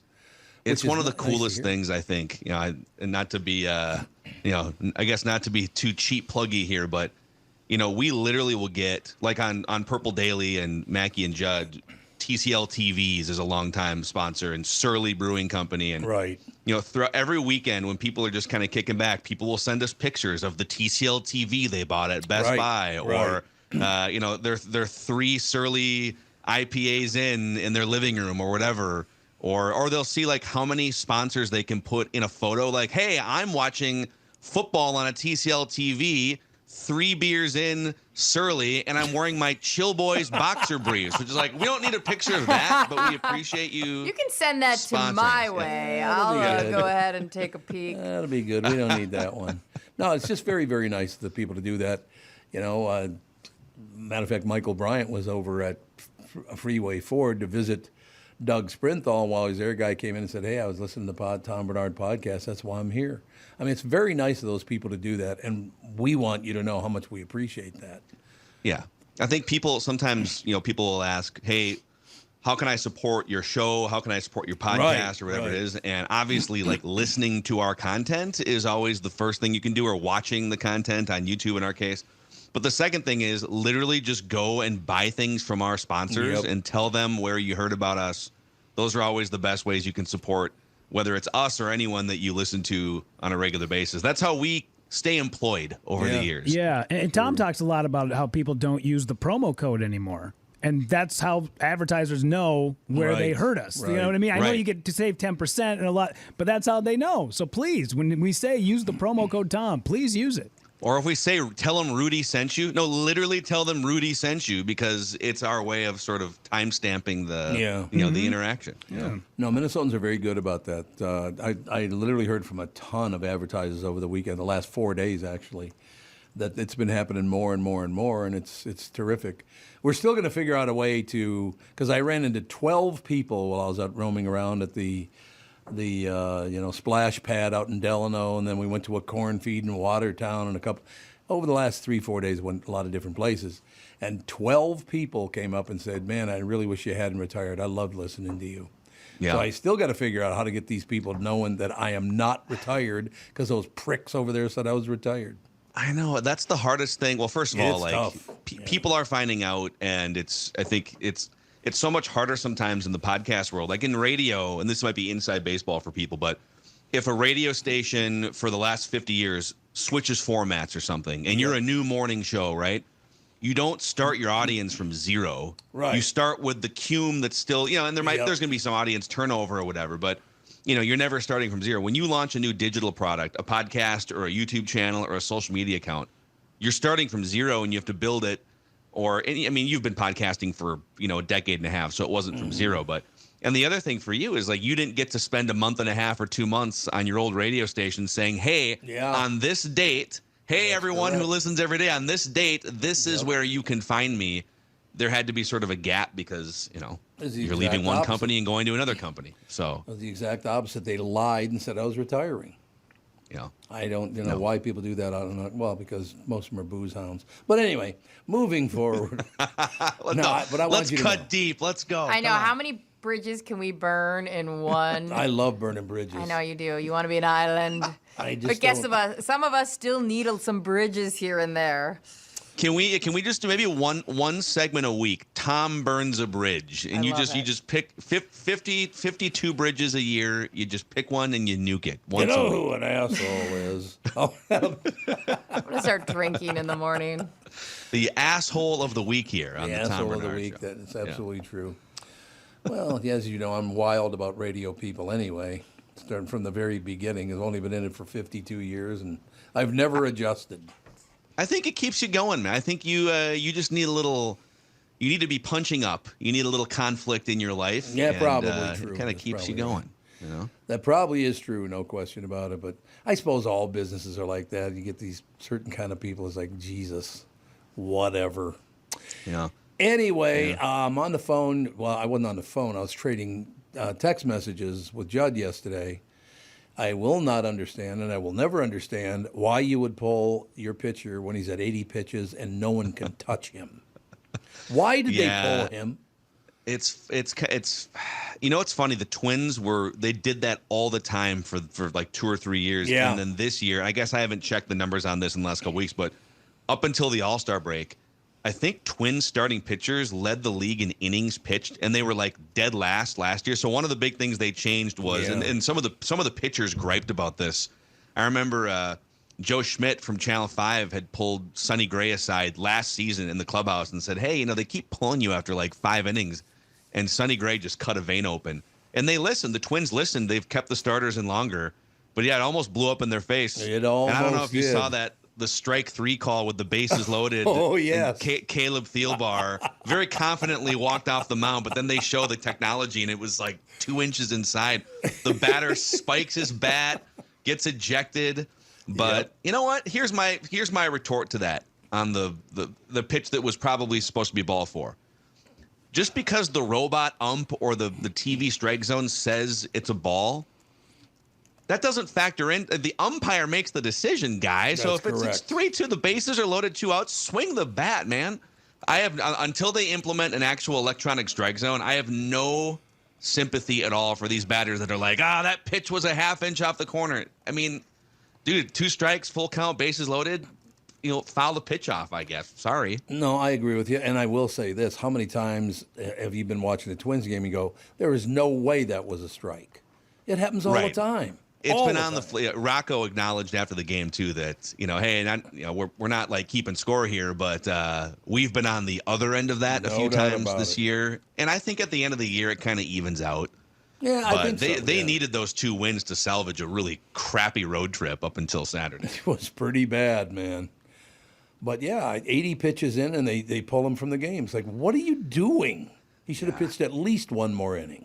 And you know what? They've done that. I think what I worry about is they do that sometimes in playoff games, like this new regime I'm talking about, the new front office. The last time they were in the playoffs was, 2020?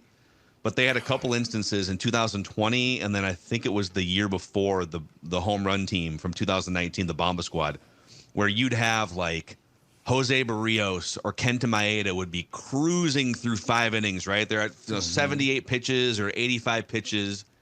And then, they bust out the spreadsheets, the coaches and the front office, and we don't want him to get close to 100 pitches because he might get tired, or we don't want him to face a lineup for the 3rd time, and so let's bring in a reliever. Well, to your point, doesn't there have to be a little bit of human element involved here where, okay, let's forget about like pitch counts, whatever. We have a guy that's rolling right now. He's cruising. Right. He's only pitched 5 or 6 innings, right? does it feel like maybe we can send him out there for a few more? Because I don't. There's a few relievers here that I trust Sonny Gray and I trust Kenta Maeda more than I would trust like the fourth reliever to come into the game against a good lineup. Well, Jax does give up hits too. It's not like he does give up hits. Yeah. He's pretty reliable. Yeah. But after Duran, they don't really have. It's not like they have, 5 guys behind Duran that you can for sure count on. Even this Emilio Pagan's having kind of a career season, but that guy gave up Burt Blyleven levels of home runs for 2 years. I don't know if I trust him. He was literally on pace. He wasn't going to throw the innings, but Burt Blyleven has the major league record for home runs allowed with like 50 home runs in a season. Yeah. And Pagan was on pace on a per innings basis to give up like 60 if he were to have pitched a full season. So I don't trust that guy, but leave the starters in is the moral of this story. Exactly. I mean, once again, we were one swing of the bat away from losing that game because Jax got hammered, single after single, walks, whatever it was. So if you lose a game like that, you go, but they ended up winning the game, and I'm still saying, why did you pull your starter? It made no sense to me. Yep. Now the good news is here. You always get to catch me on a Monday when I'm preparing for our State of the Twins podcast. There you go. We literally roll right into the State of the Twins after this is over. Yep. So the Twins, according to BaseballReference.com, have a 90% chance to make the playoffs. A 90% chance to make the playoffs, and a 3% chance to win the World Series. Really? How does that sound? Yeah. 3%. Better than 0. It is better than 0. You're right. Yeah, I understand why they would do that. The Twins do make some really, really stupid mistakes, but what are you going to do? I still love my Twins, and I'm glad they had that victory yesterday. And I literally, honest to God, when they pulled the pitcher, I texted Judd and I said, should I turn the game off so they don't lose? Because if I keep watching, they'll probably lose. But they didn't, so that was good. We need to have, you guys need to just like go live. We need to have, the Twins game is in question. Let's hear the anxiety filled conversation between Tom and Judd right now. Go. Yeah, a live stream watch party from your point of view would be amazing. Judd and I should go on SKOR North and watch a baseball game together. That's a great idea. I think we need to make this happen. You could be the commentator, and we'll be the two crash test dummies. Nervous. Maybe we do it for their first playoff game. There is a 90% chance we get at least a playoff game. And we can sit there. You guys can just be, fanning yourselves nervously for 3 hours. We'll put it on this show. We'll put it on your show. We'll cover everything. We'll talk Joe into putting it on his show. It'll be wonderful. Yes. Oh, Joe's got a big deal tonight, doesn't he? He's got a big, Isn't tonight the 30th anniversary of Garage Logic? I think it's it is. Either tonight or tomorrow. It's a private, ticketed event. I think it's sold out at Chanhassen Dinner Theater. Indeed. But 30 years of Garage Logic, man. That's a run. I tell you, Joe and those guys over there are really, really good people, too. So congratulations on 30 years, Joe. And, there were days, there were times when Joe and I didn't get along worth shit, and then other times he and I get along really, really well. He's just a good, solid guy, right? Yeah. Well, it's funny.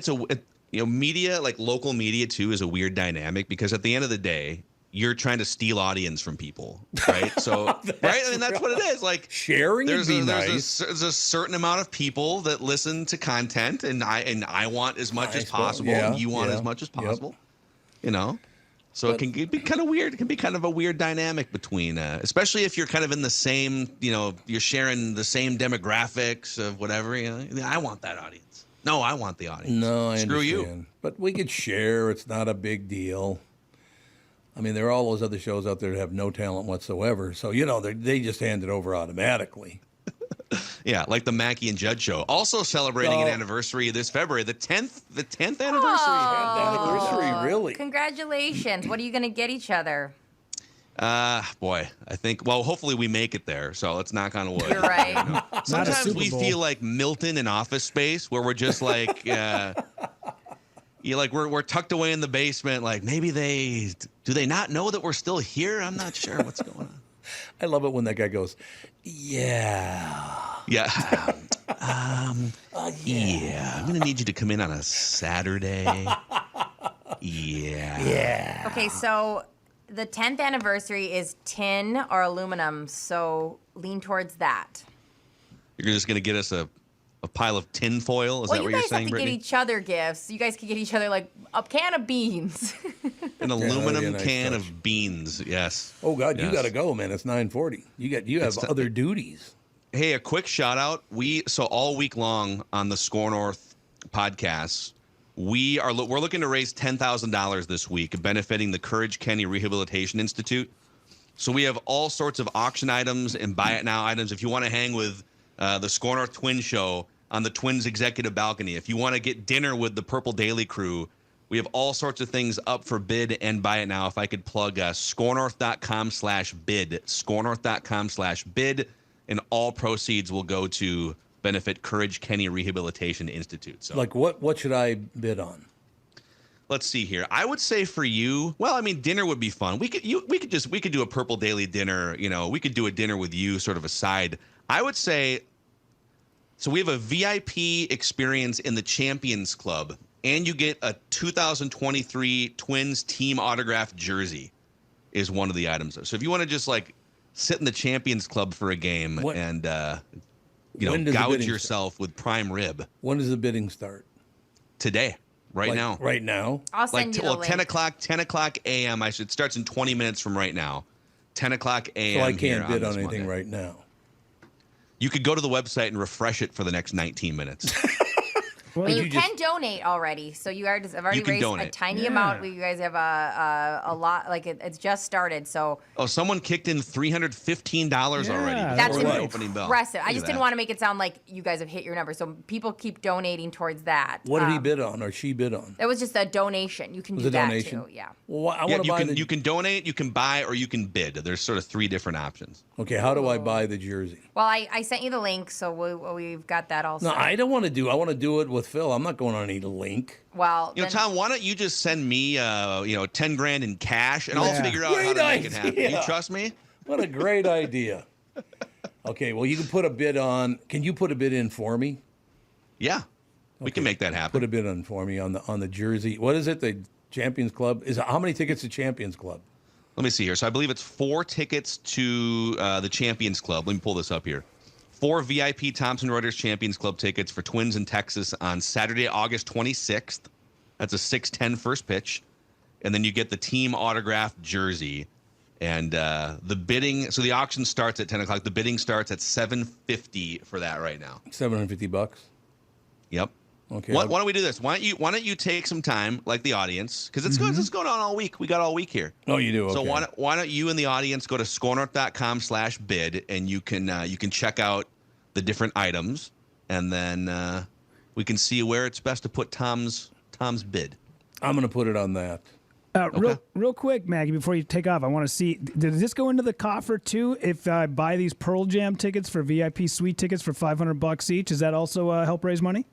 Yes, it does. Excellent. So that's a great call. And by the way, that is $500 for a pair of suite tickets to see Pearl Jam. I think the secondary market right now, this is like a discount on what it would cost to sit in that arena for Pearl Jam right now. Yeah. So it's $500 for a pair of suite tickets at the X to see Pearl Jam, and those are just buy it nows. You can just get them. Yeah, and so that'd be $250 each. I paid $160 for my tickets, and I think we're sitting in the nosebleed. There you go. So this is So for another $90, you could be enjoying a suite with Declan. Appetizers and drinks and cash bar. I mean, that's pretty legit. So get on in there. Yeah. SKORNorth.com/bid. You already made Help like us $3,000 on the show today. I know, this is great. Mackey, I love Courage Kenny. Me and my dogs have volunteered there a lot. We love that place, so that's awesome. They do a lot of great work. Yeah. They do indeed. All right, so I can bid when? At 10 o'clock? Yeah. 10 o'clock later this morning. Yep. Why do you make me work at it? No, we're teasing you here. Well, that's right. I got to send you $10,000 cash. I forgot. I forgot that part of it. We'll find a home for it. Yes, we'll. All right, Pally. We'll talk to you on Friday with Urbeck. All right. Thank you all. Thanks, we'll talk soon. Phil Mackey, ladies and gentlemen, SKOR North. And how do you find that site again? SKORNorth.com/bid. /bid. Okay. Because I wouldn't mind. I mean, I'd go to Champions Club. It's terrific. They have a great buffet in there. Yeah. You ever been to the buffet in the Champions Club? No, that sounds really awesome. good. I'm so hungry. We've been talking about food a lot. Well, there's a cafeteria downstairs is going to be a real bitch to find something to eat. I know. It always smells so good leaving here, too. All right, we got to take a break, come back and wrap things up. Be right back. This is the Tom Barnard Morning Show. Acoustic wave therapy is the latest advancement in the treatment of erectile dysfunction. It's a non-surgical, non-medication solution to improving your natural erections. I highly recommend Twin Cities Premier Health for this therapy. For better erections and optimal sexual performance at any age, get back on track to a healthy, satisfying sex life with your partner. No medications, no surgery, overseen by their highly trained health professionals all along the way. Right now, I have a special offer. Receive a free treatment and a free consultation when you book today, valued at $800. 952-395-4346. That's my unique phone number, 952-395-4346. Go to TwinCitiesPremierHealth.com and use promo code TOM. Twin Cities Premier Health acoustic wave therapy protocol is provided via a medical device that delivers a painless, low-intensity, high-frequency shock wave over the surface of the skin over a series of treatments. This non-invasive, highly effective, science-based procedure creates an increase in blood flow and helps create new blood vessels by treating the root cause of most erectile dysfunction. Use promo code TOM when you go online to schedule a free consultation. The new Tom Barnard Morning Show is proud to have partners like Bradshaw & Bryant, MyPillow, and North American Banking Company founder, chairman, and president, Mike Bilski. I've advertised on Tom's show for years, and the reason is simple. My business is recognized because of the ads, and that recognition has created growth. What business doesn't want to grow?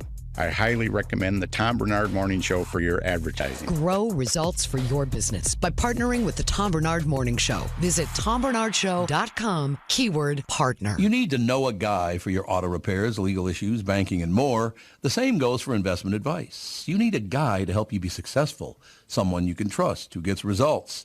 Well, I got a guy for you. Josh Arnold. Josh gives you straight talk, not sugar-coated advice about your financial situation. Josh has seen it all when it comes to economic and market conditions, and Josh can make sure that your retirement objectives match your investments. Do yourself a favor and call Josh now for a no-obligation, 48-minute evaluation. You've got nothing to lose, and you'll get a different point of view for your investments. Call Josh at 952-925-5608. That is 952-925-5608. You'll be glad that you did. And tell him his guy, Tom, sent you. Investment services offered by Josh Arnold Investment Consultant, LLC, a security investment advisor. Past performance is no guarantee of future results. All investments involve risk. All comments and opinions are Josh Arnold's and do not constitute investment advice. Tom Barnard is a paid endorser. There's a guy named Tom Cross who likes to do kite things. Tom takes the phrase, go fly a kite, to an extreme, and for years goes all over the country in search of great kite flying events. Lincoln City, Oregon comes to mind with Chinook winds and 7 miles of pristine beach that draws folks from all over North America for the best kite flying conditions in the world. Tom brings a little Minnesota with him when he goes to Lincoln City in his new 2109S Rockwood Mini Light travel trailer. The new lightweights from Rockwood are very popular. Tom hauls his trailer from Niemeyer Trailer Sales in Albertville and Elko New Market, Minnesota. Niemeyer Trailer Sales is the only place Tom would prepare his next kite flight. Solar panels, exterior griddle, air conditioning are just a few of the standard features in his Rockwood by Forest River, from the place that is your ultimate RV headquarters since 1965. This is Tom Barnard. Visit my friends at Niemeyer Trailer Sales and take your passion on the road. Niemeyer Trailer Sales. Go to NIEMEYERS.com. Niemeyer Trailer Sales. We are back, ladies and gentlemen. Okay, so I got to get help from you guys and the listeners because I do want to go back on. Should I go on Facebook and X or just Facebook, or what should I do? I say none of it. Well, it would really help to be able to talk to the listeners. Fine, Facebook. Facebook would be fine. If you Facebook? If you want to jump back in the ring, Facebook. People do like messaging you. I know but that. How do I know when not to click on a name that I recognize because it's a setup? Don't ever click on a link. Well, it just said, like I said, Joy Kirk is my daughter-in-law's mother. Mm-hmm. So I this clicked is what on that, compromised. It's like, Jesus. So this is what happens. If I'm a scammer, what happens is I create a Facebook that looks just like Rudy's. I use his photo. I use all of his information. Right. And then I ask you to be a friend. And you're like, oh, of course. And then I message you something weird, and that link you can't use. So it looked like it was your friend, but it was not. Or they got hacked because they clicked on something, and somebody had access to their information. How do I avoid that? Don't click on links. Yeah, anytime anybody sends you anything, if anything, just if you know them personally, just say, can you text this to me? Oh, really? So it's that vulnerable now. Because God, here's what happens sometimes, and I've had a couple of relatives. In fact, somebody close to me just had this happen to them. Somebody sent them a link, quote unquote, somebody that they knew. They clicked on the link, and it said, "Hey, Facebook logged you out." Yeah. So they then put their username and password in, and instead of it putting them back into Facebook, it then gave the hackers their username and password. Yep. Yeah. I mean, there are that many hackers now. Oh, it's insane how many there are. I don't Yeah. want to go on there. I know. Maybe that's you're what I'm right. saying. Yeah. Just chill. You're fine.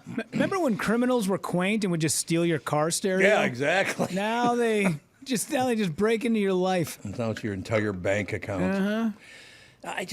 I don't know how you get to the point in life where you enjoy harming other people that much. Yeah. How disgusting are you as a human being? Your whole dream is to harm other people financially as much as you possibly can. Yeah. What a piece of shit you are as a human being. Yeah. I mean, it's disgusting. That's where we're at. You wouldn't want to get off your ass and get a job, of course. You wouldn't want to do that. And it's always, man, it sucks. I don't know how many times I've had to help my mom out of it, or like, thank God we've got my grandma off that stuff. But yeah, it's so confusing because you don't know how the ebb and flow. There's all these different scams that go on constantly, and they change and they pivot, and it's just a lot. It's way too much. You can't trust anybody to do any. Well, look, you watch the news, they're lying. Yeah. You watch the politicians, they're lying. You go on social media, it's a lie. That's not really your friend, it's somebody else.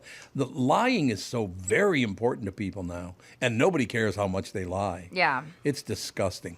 I mean, these news channels are just absolutely, and it's all of them. I'm talking about the national news one. Local news is good, but the national news, I can't, there's not one I can watch because it's all bullshit. It's all lies. So what do? Got to keep up on the news. Do you, though? Yeah, because this business requires Do that. you, though? Okay, like I said. Do we, though?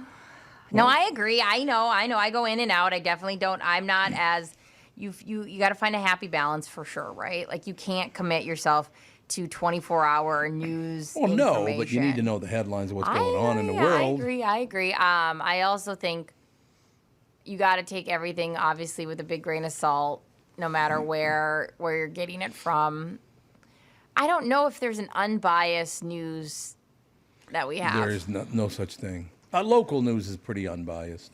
Yeah, but I mean, yeah, of course. I mean, I don't think that's a problem, but like, does that feed your need for the headlines in? Like, do you get what you need out of it with local news? In general, yeah. Okay.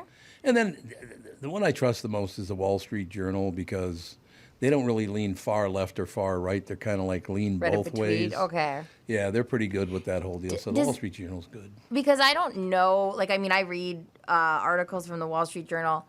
Does it usually fall then on the writer that has a bias, or do they try to just do I don't know. information? Because I wonder if once you get into it, because I'm sure just like anything, the more you learn about with all these intricacies, I'm sure if you're like, oh, this writer's this way or that writer's that way. Yeah, oh yeah, you can do that. But it just, like I said, I tried to watch the news yesterday. And I don't last very long watching the news. Again, local news I do last. I watch Channel 5 every morning before the show. And that serves me very well because I know most of those people, and that's a nice deal. Yeah. But yeah, national news. I cannot last more than 2 or 3 minutes on national news. Did you ever want to get into TV? Hell no. Why not? Because I don't want everybody recognizing me wherever I go. But did you feel that way even when you were young? Oh, yeah, I didn't want to be... Well, I shouldn't say young, because when I was a teenager, I probably wanted everybody to recognize me then, I would assume. But no, and it's nothing against it. Hey, look, I like it when people come over and talk and say hello and all the rest of it. But I can't even imagine what it's like to be like Frank Vassalero, where everywhere you go, everyone knows who you are. Yeah, and I always That'd be think tough. It's funny, too, because, like, local news gets that, like, you're not... They know you, but they don't always know where they know you. Because I've rolled around with, news people, and people come up and be like, hey, do I know you from? And you can just see they want to say, it's because of TV. It's because of TV. They're like, do I know you from the VA Bowling League? Or do I? And you're like, and then you can just see they're like trying to be nice. They're like, well, I think it's probably the number 9. They're like, oh, yeah. But like they have that presence of making it feel like, you know them. Yeah, and I'm not criticizing people for recognizing. No, the God, Frank no. Castle. That's not what I mean But at that's all. just, you don't want that. But it's just to hide out is kind of nice too. I feel like it's funny too because when you were really big in when the morning show was huge. You mean before Cumulus bought it? Is that what you're saying? But when it was really big, people recognized you. All the time, yeah. Yeah. Which they were always very nice. Nobody ever came up and started yelling at me or any of that stuff. But was that hard for you then because it's not what you wanted? It was kind of a weird situation where you just, wherever you went. I mean, it's still kind of like there are enough people that still recognize me and all that kind of stuff. And it's very nice. Well, like I said, Brandon called in this morning. He and his mother could not have been nicer.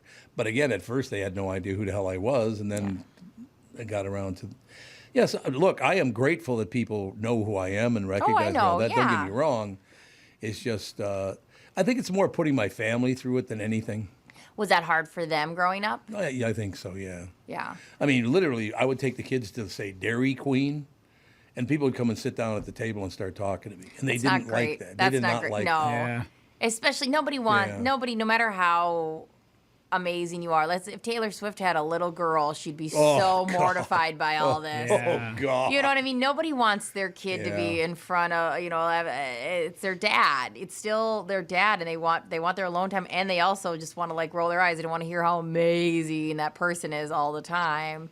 And yeah, that's true. And have these, like, especially if they're like, yeah, what's your dad really like? He's my dad. He's your dad. He's my dad. Like, I don't have an inside take for you except, like, sometimes he yells at me to take the trash out. Like, like that would be so infuriating. Yeah, I remember at a Target one time, a lady had recognized me and was like, "Oh, we listened to the show. I've been following you since you were on 93X afternoon. Oh, I've been a fan for a long time. Can we get a picture?" And I was like, "Yeah, sure." Just put the groceries down. And I was like, "Kinley, my daughter?" I'm like, "Hey, can you take a photo of us?" And my daughter was mortified. I bet she was. She was like, "You want a picture with that guy, the guy who like cooks eggs in his underwear? Great. Okay, lady, it's your camera. I guess I'll take it." You can throw the camera out when you're done with it. Yeah. That's funny. No, and that's exactly what I'm talking about. It's usually because of the kids more than anything. Who handled it better? Because we have Andy, who is, falls on the very much so, I want to say left brain, right brain, but like Andy is very analytical.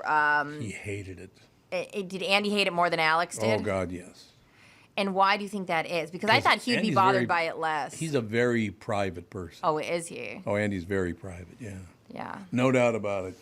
And look, nobody's saying we're not grateful that you do come up and say hello. We are. No, I think everybody. It's always fun to get like an insight because like you're famous on a level that I would never comprehend myself. But people like literally the number one question people ask me are what is Tom like?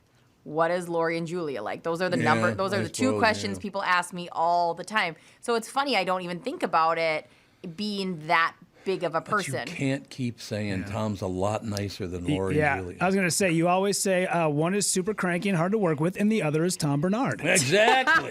See, You guys, right there. All I say is, they're all very talented. Oh, my God, Very. it's unbelievable. You have no idea. Their fame just shines on me, and I get a tan. I don't think I've ever had anybody walk up and want to bitch at me. I don't think that's ever happened. It won't ever happen. But they do to other people. Yeah. Well, here's the thing. That's why, like, the social media of it all, like, you get people that would never come up to you and bitch. I've had people come up to me and bitch about the show. And by the end of that conversation, you better believe we're both walking away civil. Because I'll be like, yeah, I understand you're invested. Like, I'll hear them out. Yeah. And once you take away that, like, well, no, we're not. Like, they expect you to kind of argue back. And once you take that away from them, I go, I understand you could see that way. Like, that's Absolutely. fun. They're like, oh, okay. Oh, what did you have for lunch? Like, nobody knows where to go after that. So, but yeah. Yeah, so we'll close with saying, and once again, it's not that we don't appreciate it. That's not what it is at all. You're not intrusive or anything like that. It's just, for the little kids, it's much harder. Yeah. It is for my kids. But that was a level, like, I don't think we'll ever, me and Rudy will never replicate the level that you hit and how you were in households on a level, like, Well, I mean, I don't. The highest rated morning show in America. I don't foresee my career ever doing that. So it's interesting to talk to you about it. And I hope people always know, you are so appreciative when people come up and talk to you. No doubt about it. it. But it is so interesting to hear like the insight of what it's like to raise kids. Because Minnesota's not a huge celebrity-filled place. No, that's true. And our listeners at KQ were very much part of the family and part of the show. So it's just interesting to hear about. So thanks for sharing that. I'll close with this, and I won't say where it was, very, very quickly. A guy came up to me and said, I went and watched something that this other morning show was doing. Yeah. And I walked up to the host to say I enjoyed it. And as I was walking up, he pretended to get a phone call. So the radio guy, I got on the phone. He said, as soon as I turned and walked away, I looked over my shoulder. He's putting his phone back in his pocket. I cannot. What an asshole. What an asshole. You don't deserve the small amount of fame you have. Exactly. All right, that's going to do it. Talk to you tomorrow.